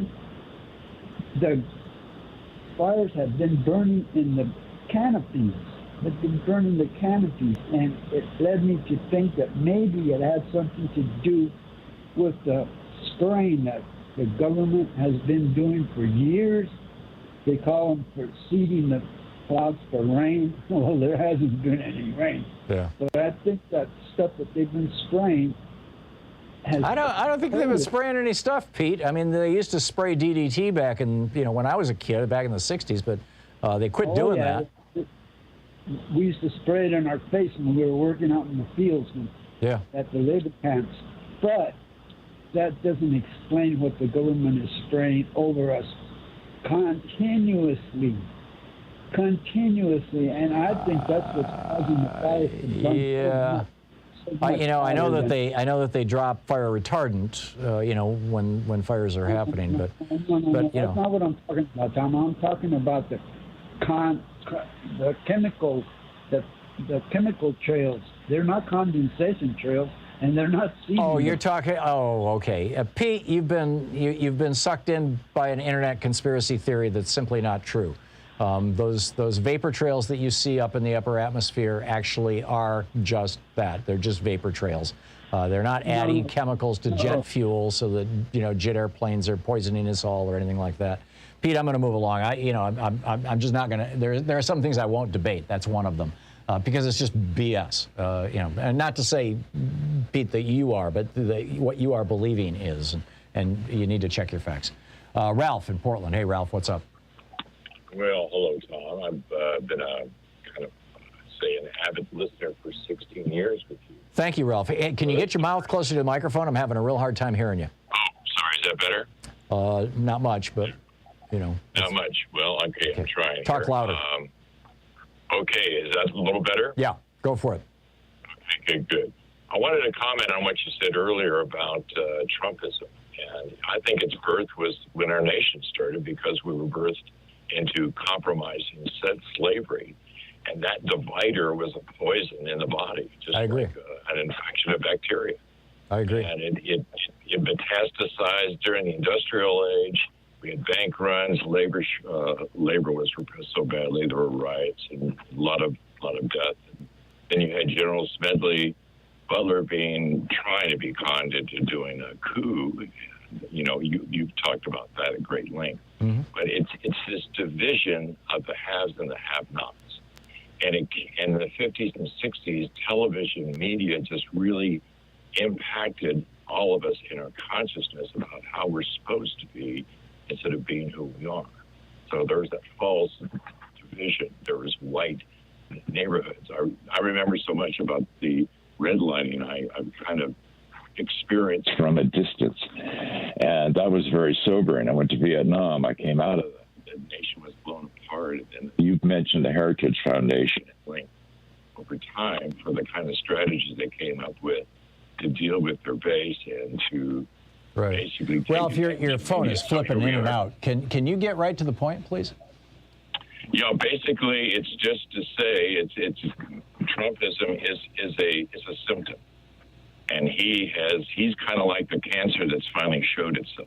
But it's been there for years. Yeah, good point. So re-education, I think you've talked about that at great length about how America has been, if you will, dumbed down for decades. Yeah. And sadly, we're seeing the results of poor education and the manipulation of media in dark times. And we're seeing it writ large across the Republican Party. Ralph, thank you for the call. Francis in Seattle. Hey, Francis, what's on your mind today? Francis? No Francis. Okay, let's try Aaron in Marana, Arizona. Am I saying that right, Aaron? Yes. Hey, Aaron. Hi, I'm sorry. Hi, thank you for taking my call. I've been paying for your podcast for 10 years, so I have been supporting your program along with TV, and I've also just signed up for the Hartmann Report. Well, thank you. Okay, so I'm pretty nervous. I just need to get this out. This is a call advance warning. We just have 1 minute to the end of the hour, Aaron. This will be real quick. Great. Okay, so we got 6 bad bills that the Republicans pushed through right at the last minute in Arizona. 3 of them are going to decrease voter turnout, and 3 of them are going to slash the taxes for the richest. Okay? Right. What we're trying to do is we're trying to collect enough petition signatures so we can stop these from becoming law and instead put them on the ballot in 2022. Okay? Great. So I need everybody in Arizona and everybody that knows anybody that lives in Arizona to call the people that live in Arizona. They can go to, I'm going to give you 2 websites, and those websites you can find out where you can find the petitions. Right now. There's too many of them. Okay. The first one is DEMSOV, DEMSOV.org. You just go to that. To the left, you see petitions. Click on that, and you get 2 links. One will tell you what the bills are. One will tell you where to go to sign them. Okay. The other one is a little longer. It is linktr.ee/TAGGAV. The TAGG stands for the Arizona Ground Game, and then AZ. Yeah. Okay? Okay, Aaron, that second one is going to be tough for people. I'm legislative. I belong to Legislative District 11. I'm a precinct committee member. Great. Good on you, Aaron. Aaron, thanks so much for the call.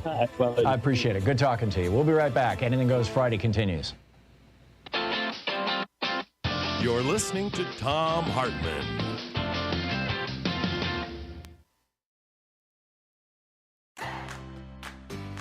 These companies support the Thom Hartmann Program. They are HelloFresh, the #1 meal kit delivery service. More information at HelloFresh.com, code TOM.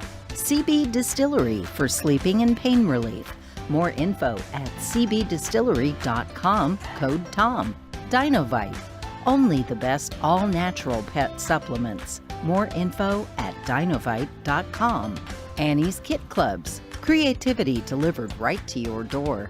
More info at annieskitclubs.com/Tom. Wild Alaskan Company, delicious, sustainably sourced seafood delivered right to your door. More information at wildalaskancompany.com/Tom. And Mack Weldon, reinventing men's basics. More info at mackweldon.com/Tom.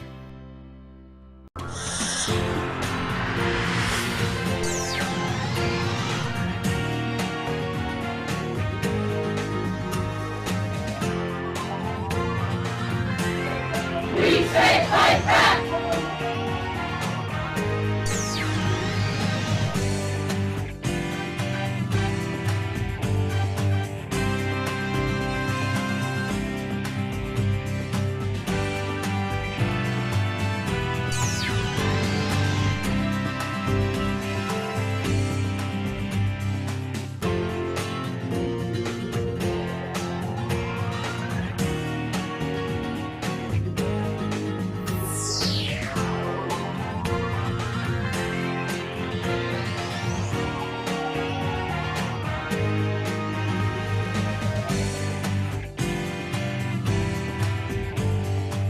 Hey, it's $5 Friday. Seriously, new thing. Free Speech TV has rolled out $5 Friday. In fact, it's kind of cool. You know, the first 5 callers to call in every half hour. The clock resets every 30 minutes at the top and bottom of the hour. The first 5 callers to call in every half hour and say, yes, I want to give $5 a month. Or, yes, I want to raise my existing gift by $5 a month. The first 5 callers every half hour will receive a Free Speech TV mystery box. Now, I have to confess, I have no idea what's in this mystery box, which is probably why they call it a mystery box. But so that's the $5 Friday. We're trying to build sustaining donors. I mean, this is a real thing, right? Networks that, like Free Speech TV, or organizations that are supported by their donors, have to budget, have to plan. You know, what are we going to do 3 months from now? What are we going to do 6 months from now? What can we afford to do? How can we build this or expand that or grow this, or what decisions do we have to make about all kinds of stuff? I mean, from staffing to new programs to everything.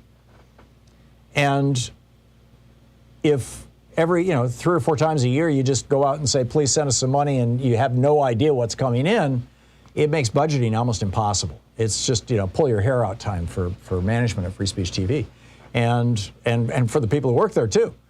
So by making a monthly contribution, a regular sustaining contribution, by becoming a sustaining member of Free Speech TV, you are not only making a contribution and doing so in a way that's pretty painless, but you are also helping Free Speech TV do the kind of planning that is necessary for any business, frankly, any organization, and certainly for a television network, to be able to be able to know what's coming in. So it's $5 Friday. Now is a great time. If you've never before given to Free Speech TV, or if you've only just made an occasional contribution, right now is a great time to call 877-378-8669 and make your contribution of at least $5 a month. Just say, here's my credit card number. Just ding it every month for $5 or 10 or 15 or whatever, whatever you can afford, whatever you feel comfortable with, and become a member of our, our sustainers circle, our group of sustaining members. And also, there's a chance if you call early enough in each half hour that you might be one of those first 5 people who get that really cool mystery box. I'm assuming it's really cool. Like I said, I don't know what's in it, but it's going to be fascinating. There are other goodies as well that Free Speech TV is offering to people who make contributions to them. There is with a $20 gift, there is your choice between the Free Speech TV sticker kind of sticker, it's sticky on the back, or the clear sticker, which is like a cling sticker, like you can put in a window kind of thing. With a $50 gift, there is the Free Speech TV tote bag, a nice canvas tote bag, good, heavy-duty, sturdy, great for groceries and shopping and hauling stuff to the beach or whatever. That's the $50 gift. With a $75 gift, there is the Free Speech TV hat. This is a black ball cap that has the Free Speech TV logo on it.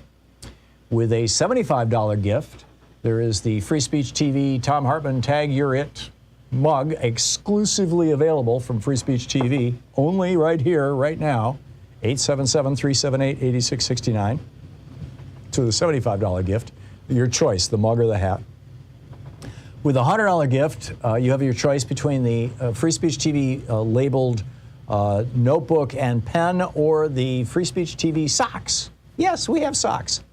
With a $120 gift, you have your choice between an autographed copy of my newest book, The Hidden History of American Healthcare, Why Sickness Bankrupts You and Makes Others Insanely Rich, or the Free Speech TV t-shirt. And by the way, the book comes with a book plate in it that is autographed by the author. So it's an autographed copy, which, if you're going to sell it on eBay, adds $5 to the value, probably. I love to collect autographed books, and I'm really, and I love to sign people's books, so I'm happy to send these out to you. So that's a $120 gift. With the $240 gift, you have the virtual meet and greet, where we all get together on a Zoom call and hang out.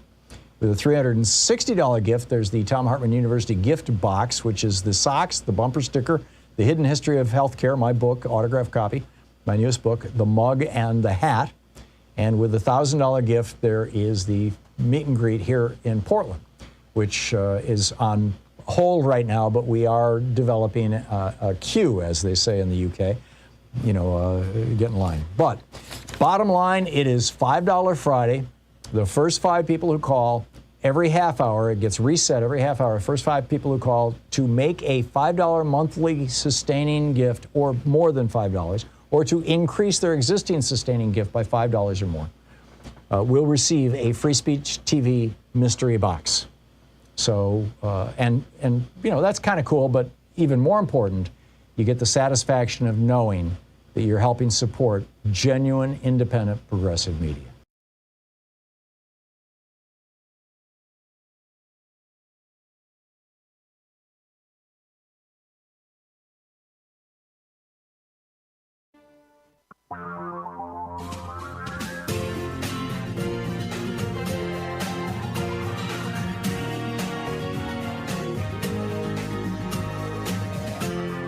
This is the Thom Hartmann Program. Welcome back to the third hour of Anything Goes Friday. Picking up your calls in just a second here, but first, apparently there's no bottom for Greg Abbott, the governor of Texas. He is so committed to proving to the United States that Texas is going to be a model of what America would be if Donald Trump was president again, or if Greg Abbott was president, or Ron DeSantis, or one of his good buddies. They passed this law that he just signed into place that a federal judge has just restrained that says that he just signed it into law today, apparently. Texas Governor Greg Abbott signed into law a bill that prohibits large social media companies from banning users over their political opinions. In other words, you got Nazis on Twitter, you got to leave them there. Seriously, you got, the Klan is now on Facebook. They've got an official presence. That's what Greg Abbott wants, apparently. He also, and by the way, it's got its own vigilante piece to it. It allows individual users to sue the big tech companies if they get deplatformed. Gee, who could that apply to? Donald Trump? This law also restricts email service providers from interfering with the sending or receiving of emails based on their content. So the porn spammers cranking up to send their and all the other spammers out there are going, hey, how about this? And we can even target children. Steve Del Bianco, who is the president of the trade association for the tech industry, it's called NetChoice. He said this bill abandons conservative values, violates the First Amendment, and forces websites to host obscene, anti-Semitic, racist, hateful, and otherwise awful content. He said moderation of user posts is critical to keeping the internet safe for Texas families, but this bill would put the Texas government in charge of the content policies. The founder and chief executive of the Chamber of Progress, which is a trade group, another trade group that represents tech companies, Adam Kovacich, said that this HB 20 is what it's called, this new law, will put more hate speech, more scams, more terrorist content, and more misinformation online. Just what America needs, right? What is it with these guys? It's just astonishing. Anyhow, John in San Francisco. Hey, John, what's up? Hi, Tom. Thanks for taking my call. Sure. Yeah, I have a suggestion for Joe Biden to reduce some of his strain on his what do you call presidency. He needs to activate a stronger face on the Attorney General's office and appoint someone who's a little meaner, a little harsher, a little more, has a strong front to him. Someone like Cedric Richmond, not him per se, but someone like him, or Russ Feingold, who really knows where all the bodies were buried back in the day. He needs a stronger face on that, and then they need to lock up Trump. I've been calling you for 4 years about this, and it's fallen off the radar 2 months ago, and no one's talking about putting him in behind bars. Yeah, locking up a former president is, literally something that has never been done in America, something that most countries don't do, and that when countries start doing it, we start thinking of them as problematic. So you've got to build an absolutely airtight case that is clearly understood by the majority of people and with which the majority of people agree. And that's not something you could do overnight, John. I understand, but we've had, 8 months now? 8 months is not long for a prosecutor to build a major and complex case. I think New York State and New York City, and I think maybe the IRS, are going to be going after Trump in a really big way personally. They just got, Calamari, his former bodyguard who became his chief financial officer. They just got his son to testify before a grand jury. They gave him immunity. And what we heard afterward from the lawyer was that he testified truthfully and fully, which should just shiver the entire Trump crime family.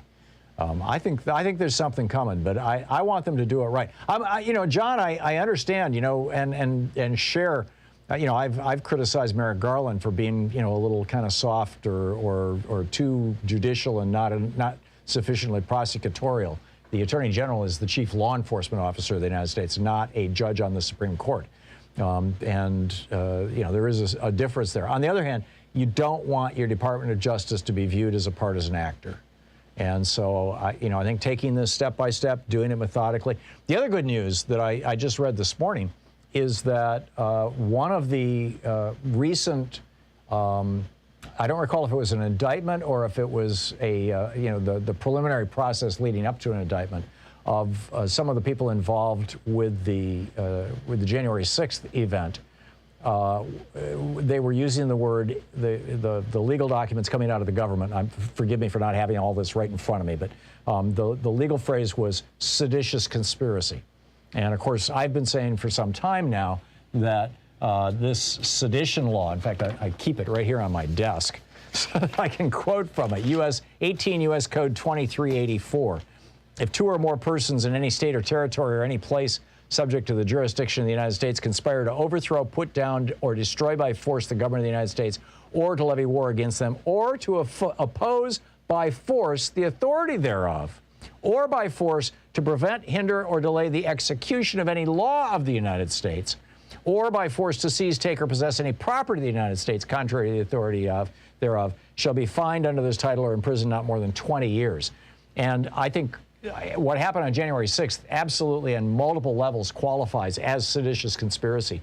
And if the Justice Department starts charging people with seditious conspiracy, and as the January 6th committee in Congress, and by the way, the report just came out today that they got thousands and thousands of documents, these record requests that they sent to the telephone companies and the media companies, including we don't know yet specifically if they got all the data from all these Republican members, but it looks like they did. Then this is, they're pulling on some pretty big threads here that could lead to, I'm mangling metaphors, but I think that this could be the start of something real substantial, John. Not just the start. I mean, we're seeing the process starting to unfold in a big way. Well, let's hope so, Tom. I really, I'm really urging that to happen. But in the meantime, I started calling you 2017 and asking, suggesting that Trump should be extraordinary renditioned. And you said your response was, "You're kidding, right?" And I said, "Well, sort of." But now, well, the question then was by whom?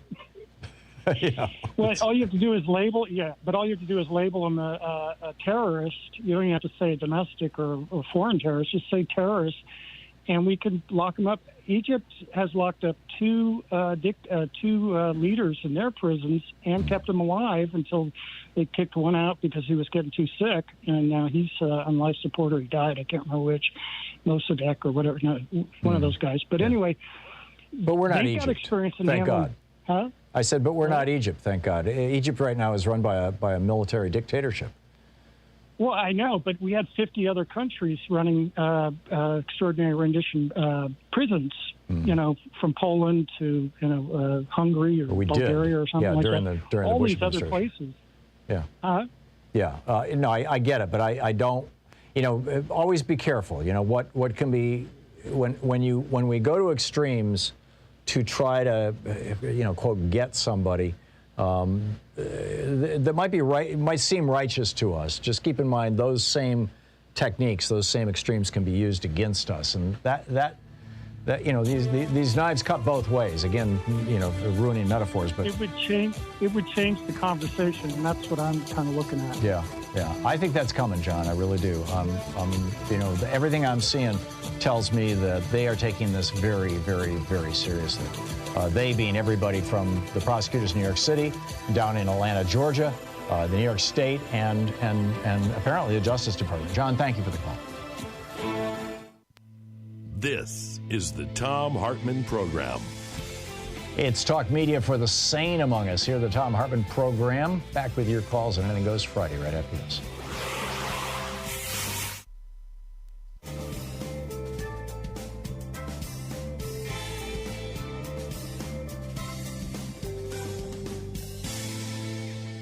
And welcome back. Bob in, is it Eli or Ellie, Nevada? Ely, E-L-Y. Oh, okay. Yeah. Ely. So what's up, Bob? Well, I have an idea to get more people vaccinated with our screwy health system that we have, which you've written about, for profit. They love to deny claims, the insurance companies. And why not basically deny coverage for unvaccinated patients that go into the hospital, into ICUs? It seems like a lot of people would start getting vaccinated. We had a caller last week whose company, who worked in a company and dealt with the insurance policies for the company, and said that the documents that they got about what was coming down the road for their employees' health insurance was going to include some sort of an exclusion that was like, could be interpreted as that, that had to do with, quote, infectious diseases. I think that, Bob, you're going to see that. I think you're going to see that within the next month or so now that this employer mandate is in place. So. Right. I hope they start pushing that. And then the same with hospitals is hospitals could low prioritize ICU patients that come in that are unvaccinated also, give people with heart attacks and car accidents high priority and things like that. Right now they're doing hospitals are doing the traditional triage protocol, which is you give the most attention to the people who have the greatest probability of surviving and need the most immediate services. And it's hard not to go along with that, particularly keeping in mind that it's not that red counties or red states are filled with people who are like genetically stupid or predisposed to be asses or idiots. It's that they are the victims of lies that are being told to them by 15,000 right-wing radio stations across this country, by Fox News. Gullible people. Yeah, it's in their defense, it's not always their fault. I get it that there are a few of them, and some of my colleagues. I mean, 3 of my colleagues, right-wing talk show hosts, have died of COVID. And I get it that there are people who are spreading lies and misinformation enthusiastically, and in some cases making big bucks spreading them. And I have no sympathy for those people. But for the average person who's just been reading this stuff on Facebook and thinking, I don't want to turn magnetic, and then they end up in the hospital, I don't think that person should be punished. Yeah, I can agree. But at the same time, I think the threat would maybe get more people to vaccinate. It could be. My guess is that they would never know about it, that they wouldn't learn about it. It'd have to be highly publicized. Oh, it'd have to be hugely publicized because, we're talking about people who live in such information bubbles that they don't know, the basic science of COVID. They're not getting the foundational, the fundamental information. The fact that, the CDC just came out today and you're 11 times more likely to be hospitalized if you're unvaccinated. That's 1,100% more likely. But they don't hear it, like you say. Yeah. So, I think we've got to figure out a way to get that out. But I understand your sentiment, and I think that the health insurance companies are probably going to be all over this. Bob, thanks a lot for the call. They love not paying. Thank you. Yeah, good talking to you. We'll be right back. It's coming up on 20 minutes past the hour here on the Thom Hartmann Program. Speaking the truth, the multinational corporations would really rather you didn't know all about. Stick around.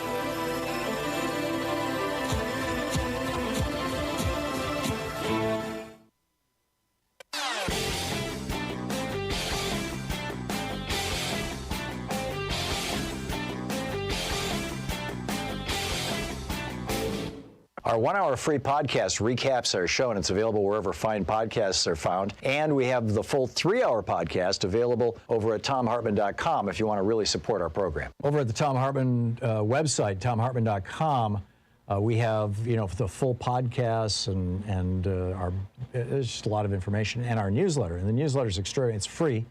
Sue puts it together every day with her stack, and it's just great content. Links to every single article that I talk about on the air, and things that are peripheral to them as well. It's really worth the effort. And then, of course, at HartmannReport.com, there is my daily rant, which is typically incorporated into the program, but it's a written version of it, and that's also something that there's no cost for that at all. So you can check that out as well. Also, we've got a new video up about the dueling memes. If at first you don't succeed, try again, or the definition of insanity is doing the same thing and expecting a different result. Schumer is going to try to do what Harry Reid did in 2013 by forcing votes. Will it work? We'll see. Check it out at thomhartmann.com. And welcome back to Anything Goes Friday. Mike in Lomita. Hey, Mike, what's on your mind today? The thing of duty undischarged forces me to atone. Some weeks ago, you asked a question, put it on the floor, about what's happening when you breathe onto a piece of glass and visible moisture appears. And I gave a very technical answer involving particle sizes and molecular sizes and all that sort of thing, assuming that the question involved N95 masks. But I think a simpler answer might be more appropriate. It's basically just a simple question of humidity and temperature. Condensation. Yes, because the air in your lungs, little air sacs, is 100% saturation, relative humidity. And it's at body temperature, 37 Celsius. Yeah. And when it comes out, if it contacts something much cooler than body temperature, it will condense into the liquid state. That's why when weather is cool and you see people exhaling, you can see their breath. Right. Because all that water vapor is condensing. Is 100%, this is, I realize this is, high school science, but maybe I missed it that day. Is 100% relative humidity water? Or is 100% relative humidity the point at which air is so saturated because it's relative humidity? We're talking like wet bulb temperatures. The point where if it drops even, incrementally, even 1 degree, then condensation begins to happen. Is fog, for example, is that 100% relative humidity, or is that above or below that? I honestly don't know the answer to that question. Well, that would be. Well, that would be in the neighborhood of 100%. It would be, I would think, less than 100% because in atmospheric application, I think you would start to get precipitation then, rather than just particles. So that would be like rain as opposed to fog. Yeah. Okay. Yeah. Yeah. I need to learn more about that. Yeah. It's, it's such a very basic sort of a thing, though, that you got me sort of stuck there with a fog question. All right. Well, you ponder it, Mike, and call me back next Friday and tell me what you learned, okay? Okay. All right. By the way, go ahead. The dogs here all object to the reference to a previous caller made about Trumpsters being canines. Oh, I didn't. Somehow that slid by me. I didn't catch it. Sean is a big dog person too. She's nodding her head. I mean, we have 2 dogs also. I just missed that. Mike, thanks for the heads up, or thanks for the correction, I guess is the word. Whatever. Just I appreciate it. Jeremiah in Coalport, Pennsylvania. Hey, Jeremiah, what's on your mind today? Hey, Tom. You had said earlier today that you think the Republican strategy to get everyone sick, crash the economy, and blame Biden for it won't work. I think it will work because it always has worked in the past. When Mitch McConnell obstructed everything Obama did, the American people rewarded the Republicans with the House in 2010. Mm-hmm. And I know you don't like hearing this, and you were saying it earlier, but people weren't visibly dying in 20. Well, I'm sorry. Finish your thought, Jeremiah, before I rebut it. Well, and also, the American people are stupid. I know you don't like hearing that, but I think it's true, and I think what we're seeing is an indication of the stupidity. I mean, ivermectin, for goodness sake. Yeah. Yeah, horse dewormer. In 2010, you're absolutely right. The obstruction of Obama worked, I think, to the advantage of the Republican Party. I think also, though, that there was 2 years, the first 2 years of the Obama presidency, for the Republican Party to gin up the racists and really activate them. And of course, then you had the right-wing billionaires who created the Tea Party. And, which just added to all that, this kind of all-white Tea Party freak-out thing. But you didn't have people dropping dead. I mean, it was happening, and they were denying health care to people and all that kind of stuff. But right now, you've got headlines every day in cities all across America about, hospitals at 100% and ICUs turning away patients and, people dying from heart attacks that should have been treatable, but there was no bed at the hospital. I think this is a different time, Jeremiah. Well, I just don't have confidence in the intelligence of the American people because I think, and the simplistic minds of most Americans are going to think, okay, all this stuff is happening. Biden's in charge. Therefore, I'm going to blame him for it. Yeah, you and H.L. Mencken, nobody ever failed to get rich underestimating the intelligence of the American public. Exactly. Yeah. Okay, I'm not quite there. I'm more willing to blame misinformation and bad media, but I can't fully dispute your point. Jeremiah, thank you for the call. We'll be right back. You're listening to the Thom Hartmann Program. Call 202-808-9925. It's Anything Goes Friday. Back with your calls right after this.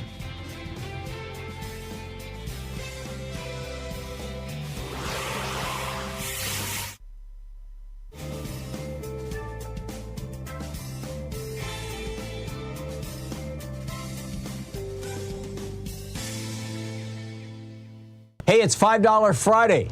Seriously, new thing. Free Speech TV has rolled out $5 Friday. In fact, it's kind of cool. The first 5 callers to call in every half hour. The clock resets every 30 minutes at the top and bottom of the hour. The first 5 callers to call in every half hour and say, yes, I want to give $5 a month. Or, yes, I want to raise my existing gift by $5 a month. The first 5 callers every half hour will receive a Free Speech TV mystery box. Now, I have to confess, I have no idea what's in this mystery box, which is probably why they call it a mystery box. But so that's the $5 Friday.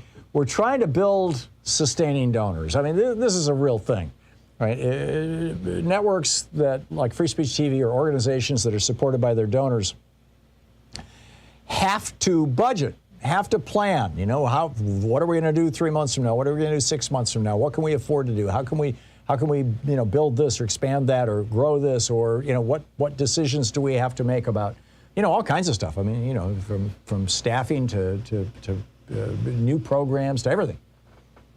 And if every 3 or 4 times a year you just go out and say, please send us some money, and you have no idea what's coming in, it makes budgeting almost impossible. It's just, pull your hair out time for management of Free Speech TV and for the people who work there too. So by making a monthly contribution, a regular sustaining contribution, by becoming a sustaining member of Free Speech TV, you are not only making a contribution and doing so in a way that's pretty painless, but you are also helping Free Speech TV do the kind of planning that is necessary for any business, frankly, any organization, and certainly for a television network, to be able to know what's coming in. So it's $5 Friday. Now is a great time. If you've never before given to Free Speech TV, or if you've only just made an occasional contribution, right now is a great time to call 877-378-8669 and make your contribution of at least $5 a month. Just say, here's my credit card number, just ding it every month for $5 or 10 or 15 or whatever, whatever you can afford, whatever you feel comfortable with, and become a member of our sustainers circle, our group of sustaining members. And also, there's a chance, if you call early enough in each half hour, that you might be one of those first 5 people who get that really cool mystery box. I'm assuming it's really cool. Like I said, I don't know what's in it, but it's going to be fascinating. There are other goodies as well that Free Speech TV is offering to people who make contributions to them. There is with a $20 gift, there is your choice between the Free Speech TV sticker kind of sticker, it's sticky on the back, or the clear sticker, which is like a cling sticker, like you can put in a window kind of thing. With a $50 gift, there is the Free Speech TV tote bag, a nice canvas tote bag, good, heavy-duty, sturdy, great for groceries and shopping and hauling stuff to the beach or whatever. That's the $50 gift. With a $75 gift, there is the Free Speech TV hat. This is a black ball cap that has the Free Speech TV logo on it. With a $75 gift, there is the Free Speech TV Thom Hartmann Tag You're It mug, exclusively available from Free Speech TV, only right here, right now, 877-378-8669. To the $75 gift, your choice, the mug or the hat. With a $100 gift, you have your choice between the Free Speech TV labeled notebook and pen or the Free Speech TV socks. Yes, we have socks. With a $120 gift, you have your choice between an autographed copy of my newest book, The Hidden History of American Healthcare, Why Sickness Bankrupts You and Makes Others Insanely Rich, or the Free Speech TV t-shirt. And by the way, the book comes with a bookplate in it that is autographed by the author. So it's an autographed copy, which, you know, if you're going to sell it on eBay, adds $5 to the value, probably. I love to collect autographed books, and I'm really, and I love to sign people's books, so I'm happy to send these out to you. So that's a $120 gift. With the $240 gift, you have the virtual meet and greet, where we all get together on a Zoom call and hang out. With a $360 gift, there's the Thom Hartmann University gift box, which is the socks, the bumper sticker, The Hidden History of Healthcare, my book, autographed copy, my newest book, the mug and the hat.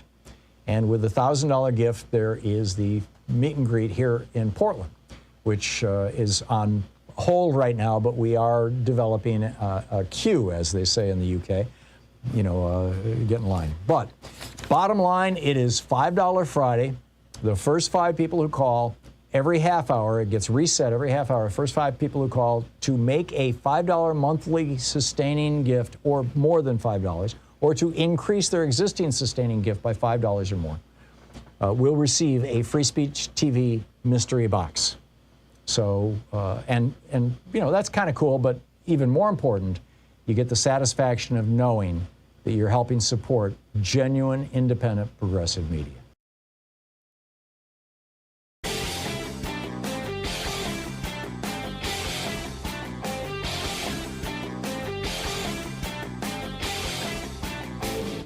Share the Thom Hartmann Program with your friends. We're available on SiriusXM, Free Speech TV, Pacifica, commercial stations nationwide, YouTube, Twitter, Facebook, on the Thom Hartmann app, and you can even tell your smart speaker to listen to the Thom Hartmann Program. Just a reminder that my daily rants are published every day over at hartmanreport.com, and our podcast, our 1-hour podcast of the show, which is entirely free, is available through, you know, iTunes and all the normal places where you find podcasts, cut down of our show. And that we post a weekly video over at thomhartmann.com. And the one this week is about seditious conspiracy, U.S. Code 2384.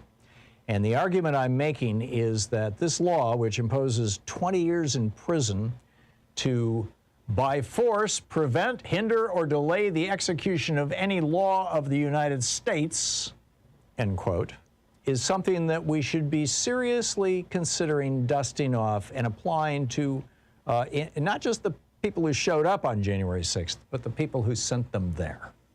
Check it out, thomhartmann.com.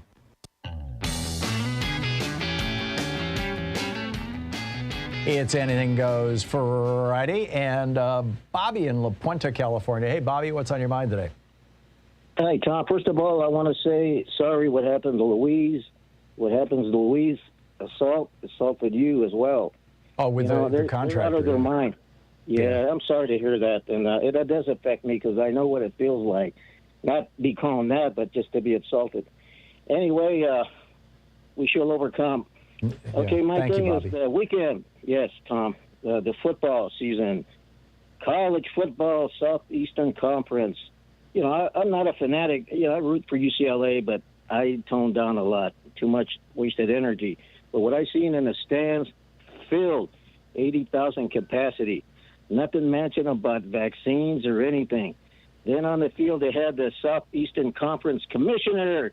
Looks around, ain't this wonderful, beautiful? The stands are filled. All he sees, in my opinion, are dollar signs. Dollar signs. I thought that, I mean, I don't follow sports at all, Bobby, so I very much do not know what I'm talking about here. But I thought that, like, this started with the NFL and with the Major League Baseball, that they were requiring certificates of vaccination to get into the stadiums.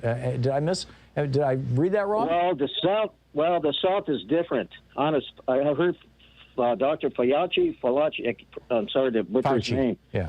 Yes, saying that, man, he just shook his head because you have to have, what you say, a vaccine card. When I had to see my doctor yesterday, I had to present it, but I forgot it. But he gave me a break, but for sure I'll take it.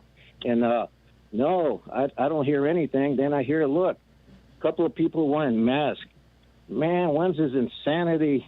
They maybe had to work the second step, come to believe in a power greater than themselves. Yeah. Or to me, you know what I would do, Tom? Sentence them like the guy that assaulted your wife. Kind sentence is to drink ayahuasca. All you, drink it. Yes. Okay? It'll change your mind. I am with you, Bobby. I'm telling you, psychedelics changed my life when I was a teenager. But that said, tread carefully. Tread very carefully if you do that. Oh, yes. You don't do it. You do it, Yeah, you want to. There are ways to do it that are legal and that are safe and that are controlled and that have good people guiding them. But that's kind of a tangent. Back to the football stadium. But the stadium. So your call, Bobby, was to call for large venues to require proof of vaccination, and don't you think we're awful close to that right now? I don't know, Tom. The South, like you say, the South are stubborn. South. They just don't want to bend their ego. Well, they're the rebels of today, really. They're rebels, and Nazis as well. Well, yeah, and rebels we tend to think of as a good thing, and this is very much not the case. Bobby, thanks for the call. Great points made, as always. Larry in Los Angeles. Hey, Larry, what's on your mind today? Hi. I have been calling right-wing cable stations and telling them the truth about the recessions. And they put you on the air? Donald Trump. Yeah, well, they started putting me on the air. And this is the thing. This is kind of a pattern that you find with Republicans. They're extreme cowards. And so once I ripped them a new one the first time around, they even put me on the air a second time. But by the third time, they started disappearing. In fact, two of the stations simply stopped taking calls altogether. The third one... From you or from anybody? From anybody. Whoa. And one of them just, it took 1 week for him to stop taking calls. And he has a radio station, so he still does it on his radio station, but not on TV. The second guy also had the same thing going where he had a radio and TV program. But what he did is he left his telephone number up for a couple of weeks, and then it just disappeared. He just stopped taking them all together. Yeah. So now I was working on the third one. The third one disappeared for a month. So I waited, and today he came back. He had his telephone number on the program, but he didn't take any calls. And I kept calling him for the entire hour that he was on his TV program. He knew I was there. So this is like the Republican politicians who go home during the 6-week break, summer break, when they're supposed to be doing town halls, but they refuse to do town halls because they know that they're going to be asked tough questions. The 147, I think it is, Republicans, the Sedition Caucus, who voted to make Trump president in 2020. Or like Larry Elder, a guy I called in the 90s, and early, not in the 90s, but in the 2000s, right after George Bush was president. I must have called him about 150 to 200 times in the 8 years that I was calling his program, until I finally proved to him on the air that he told a big blatant lie, and I gave everybody the website to verify it. Right. And he banned me for life. Wow. And then he got all of his buddies, all of his right-wing buddies, to ban me for life. That's the kind of guy that's trying to get the governorship right now. A coward. Yeah, I know. Man, I hope he doesn't make it. It's it's going to be. And to tip it off, but when Bill Bennett made that comment about aborting black babies, Larry Elder agreed with him. And I called him on that, too. Yeah, Larry Elder, by the way, has also said that the slave holders and the descendants of the slave holders, I believe, but certainly slave holders were the ones who should have gotten reparations rather than the enslaved people, which is, sometimes you wonder, Larry, if these guys on the right, these right-wingers, I was thinking about this morning when I was walking into work. For some reason, Rush Limbaugh popped into my head, and, he's passed away. But he would say things that were just intentionally inflammatory that, I I'm pretty sure he didn't really believe, or he knew were just like destructive to society, but he wanted to get his name in the headlines. And, we all could do that, but most of us don't, in the media. We just play it straight. When conservatives call into this program, they go to the front of the line, and I'll treat them respectfully until they start swearing at me. And, I'm up for having debates and conversations, but this show, I believe, is based in facts. That's the funny thing, though. That's the funny thing, because Republicans in the early, right after George Bush became president, when they owned everything, they used to take the disagreeing calls first also, until I started calling them, and then they started putting me on the air on hold for 2 to 3 hours sometimes. I had to actually go out and get a second cell phone, and I would call them while I was on hold and tell them, hey, I'm on hold, and I'm a disagreeing caller. And your battery is dying. Yes, and they would try to deny it, and I would say, I'll tell them what line I was on. Yeah. And they would try to deny it. Yeah. And so finally, but I would actually bully them into taking one of the calls, and I would hang the other one up. Yeah. So the bottom line here, Larry. Now, pardon? The bottom line here, the point you're trying to make. Oh, the point that I'm trying to make now is I can't call right-wing talk radio anymore. I can't even get on the internet, because what's happened is the news media used to have websites that you can make comments on all the news stories. Yeah. They closed them all down, and now the only thing you can use is Twitter and or one of those other. Yeah, I've noticed that there, more and more of even the regular news, like the New York Times and the Washington Post, they're starting to limit the articles that you can comment on. A lot of websites are no longer doing comments. Now, I get that some of that, being a person who has had a website, ThomHartmann.com, we used to have a very robust discussion board, for years, for the first probably 10, 12 years of this program. But what happened was the spammers and then later the trolls, but the spammers initially, they got smarter and smarter, figured out ways around any kind of moderation, and it just became, we were spending so much time and effort and frankly money, because you've got to, in some cases pay people to do this, to deal with this, that it just, we turned off the comments on our board, 2 years ago, I think, because we just couldn't deal with it. Even after the bots, the Russians and the farms by the Republicans, even after they came in and started basically taking over Yahoo, I was still able to win the arguments there, and I got the impression. Oh, Larry, you're the data man. I mean, you're the guy who has the data. I mean, it always amazes me what you know about, particularly about economics and political history in the United States. So I can see where you would be winning those arguments, and therefore why Larry Elder wouldn't want to take your calls. Larry, thanks a lot for the call. It's nice to hear from you. We'll be right back. You're listening to Thom Hartmann. Visit ThomHartmann.com for audio and video archives. 45 minutes past the hour here on your support group for we, the people of the United States of America, of the planet, of Earth.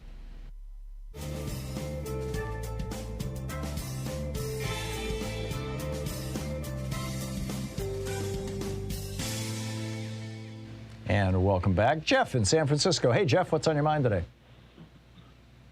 I just want to, if we could get something clear, that ivermectin actually won a Nobel Prize, and it's okay for people to take as well. It's not a cure, granted, for, COVID. No, if you've got hookworm or pinworm or river blindness worms, ivermectin is the thing to take. But if you've got COVID, you need monoclonal antibodies. Yeah, but we need to tell the whole truth, I mean, it's just like that. Well, isn't that the truth? Also, what's not truth about what I just said? Making it look like, they're not really spelling out, oh, yes, this is, they're saying, oh, Joe Rogan's taking a horse dewormer. Yes, it's a horse dewormer. Yes, I know, but it's also for people as well, Well, yeah, it's people dewormer too, but the thing is that most of the people who are buying it, because doctors don't write prescriptions for ivermectin when you've got COVID. So the way that people are getting it is they're getting it from veterinary supply stores and on the internet. Yes, I understand. And so they're getting the horse formulations, and that's the problem with the overdoses is, a horse weighs 2,000 pounds and you don't. Correct. I'm just saying that, we need to tell the whole truth. would take on both sides of the aisle. I mean, when the Democrats do something that's not quite right, we need to take them on as well. There's no two sides to ivermectin. It's great for parasites. It doesn't do anything for COVID. Yeah, I'm saying, but to spell the whole story out, and just how is that not the whole story? Well, one other story that's been going out about the down there that the ER rooms are full. That was debunked. And the story that the ER rooms were full from ivermectin. Yes, that was false.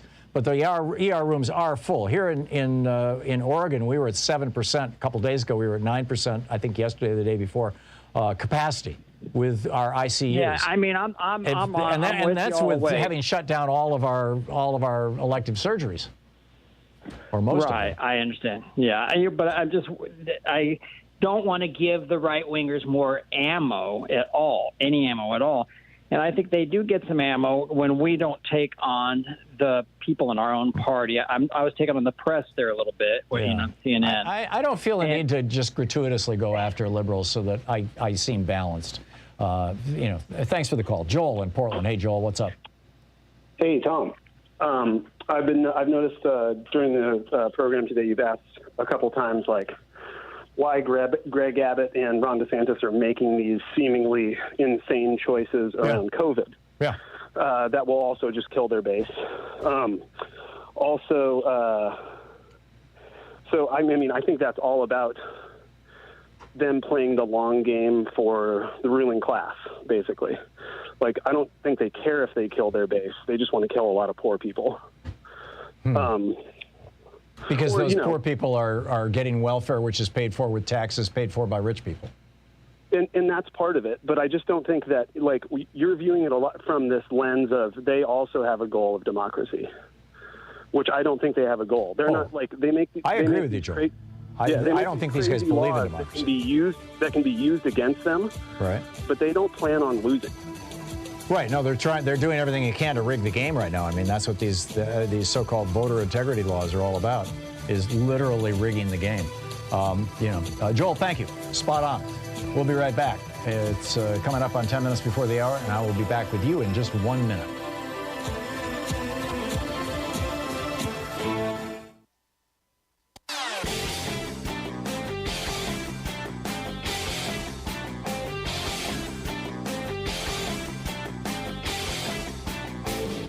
Hey, thanks so much for sharing our program and for reaching out to our stations and sponsors and letting them know that you're listening. It really means a lot to us. We're trying to provide the very best content that we can for you at Hartmann Report and over at ThomHartmann.com. And on Hartmann Report, every day, 6 days a week, I write an op-ed. Very often they're my rants, also for the radio and television program. And it's ad-free, commercial-free. It's free. You can sign up. It'll get pushed into your email box. Check it out at HartmannReport.com. And, of course, over at ThomHartmann.com, we have our weekly video that we put up every week that does a deeper dive for people who are members of our program of ThomHartmann.com. And the one this week is about this Special Inspector General for Afghanistan Reconstruction, SIGAR, their new report that almost 20 million Afghans are on the verge of starvation and nobody's talking about it. Check it out at ThomHartmann.com.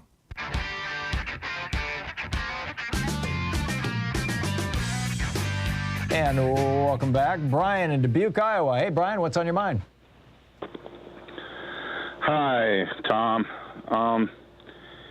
So I just have a couple of ideas. One that I think should happen, and then the other one is just an idea, and I don't know if it's feasible. A universal basic income of $2,000 a month for everyone 18 years or older would end poverty overnight, would end homelessness overnight, would bring down the crime rate dramatically, and it would improve mental health dramatically. And my other idea is... Well, before you go on, let me just say I do not disagree with you. I agree with you, Brian. I'm not sure that $2,000 a month is the exact sweet spot number. I frankly don't know what it is. And it's fascinating to see the experiments that are going on with this. Tom, $2,000 a month is, if poverty for an single individual is at $17,500 a month, then $24,000 a year would be that much more than just above poverty, which I don't think is that much more above poverty. Right. Get it. And then my second idea would be, and this is sort of way out there, is you have the government pay the salaries of people who work, and you make it that people only have to work 16 hours a week to earn $35,000 a year. And for every 16 hours you work, more than, if you work twice that much, then you would get $70,000 a year. And then you could tax the business owners more because they wouldn't be having to pay the salaries. The government would do that. But you would have it that the business owners would still own their businesses. And maybe you give them 5 years to prove that they're a viable business and they're not hurting the environment or people, and then the government takes over the payment. And if you're a doctor, a brain surgeon, then you set the limit for what they get paid at, let's say, $600,000 a year, or $300,000 a year, or, Yeah. So those are my ideas. Okay, Brian. I love you guys. I love you guys. Okay, thanks a lot, Brian. Great to hear from you. Okay, you got those ideas out there in the ether. We can discuss them. Eric in Erie, Pennsylvania. Hey, Eric, what's on your mind? Hey, Tom, just a thought for going into next week and the big, rave up cross burning gathering on the 18th in Washington. Right. I don't know if you're seeing it. I'm seeing it a lot in tweets and Facebook and T-shirts and banners. 1776. Right. Have you caught your share of that? I have not, but I'll take your word for it. Makes sense. They like using rebellion metaphors. Yeah, and the problem with these folks shouting it all for the Trumper side of things, these folks need to be reminded. Everyone, it's incumbent upon you to say, okay, well, great for you, 1776er. You realize you're shouting to support a sovereign individual who's beyond the reach of courts and legislatures.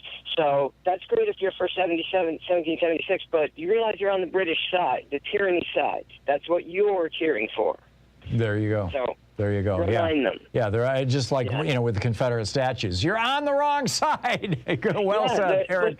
Eric, I got to run, but thank you very much. Sharon in Hampton, Virginia. Hey, Sharon, what's on your mind? Hey, Tom. Thanks for taking my call. Sure. I just have a question, and I figured you were the right person to ask.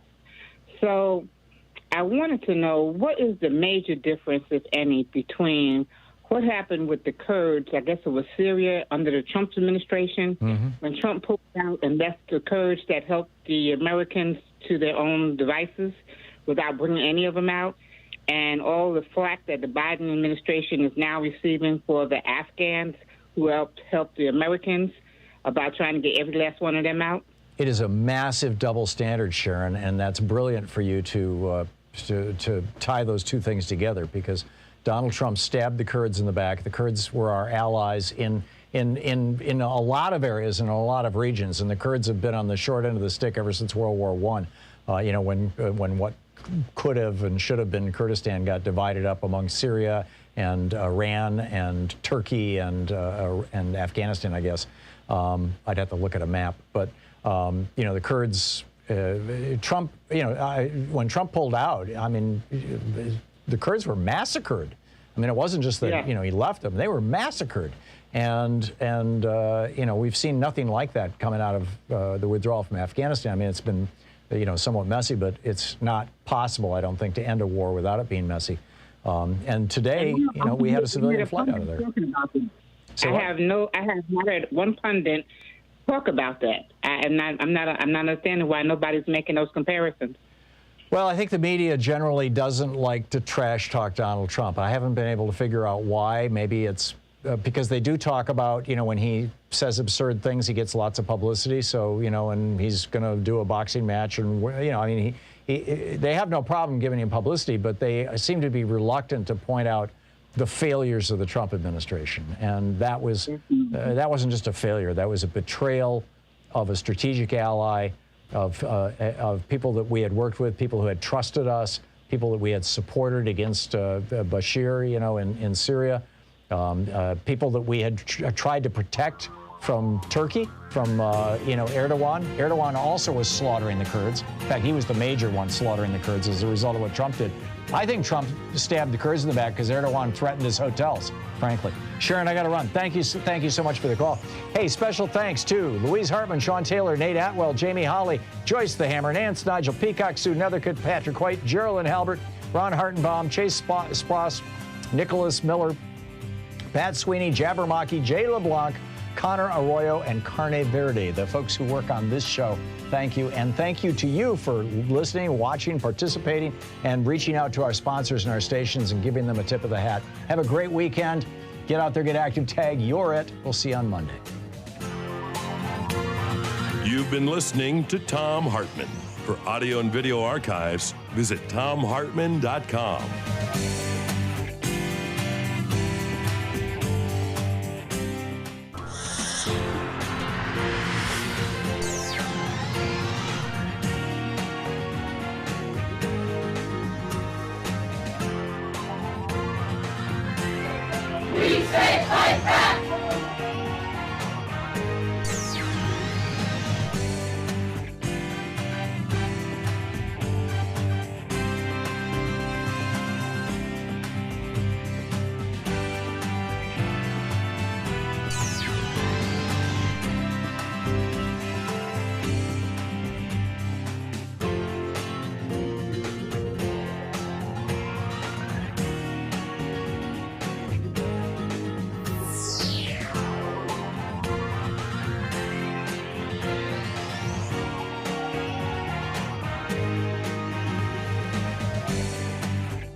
These companies support the Thom Hartmann Program. They are HelloFresh, the #1 meal kit delivery service. More information at HelloFresh.com, code TOM.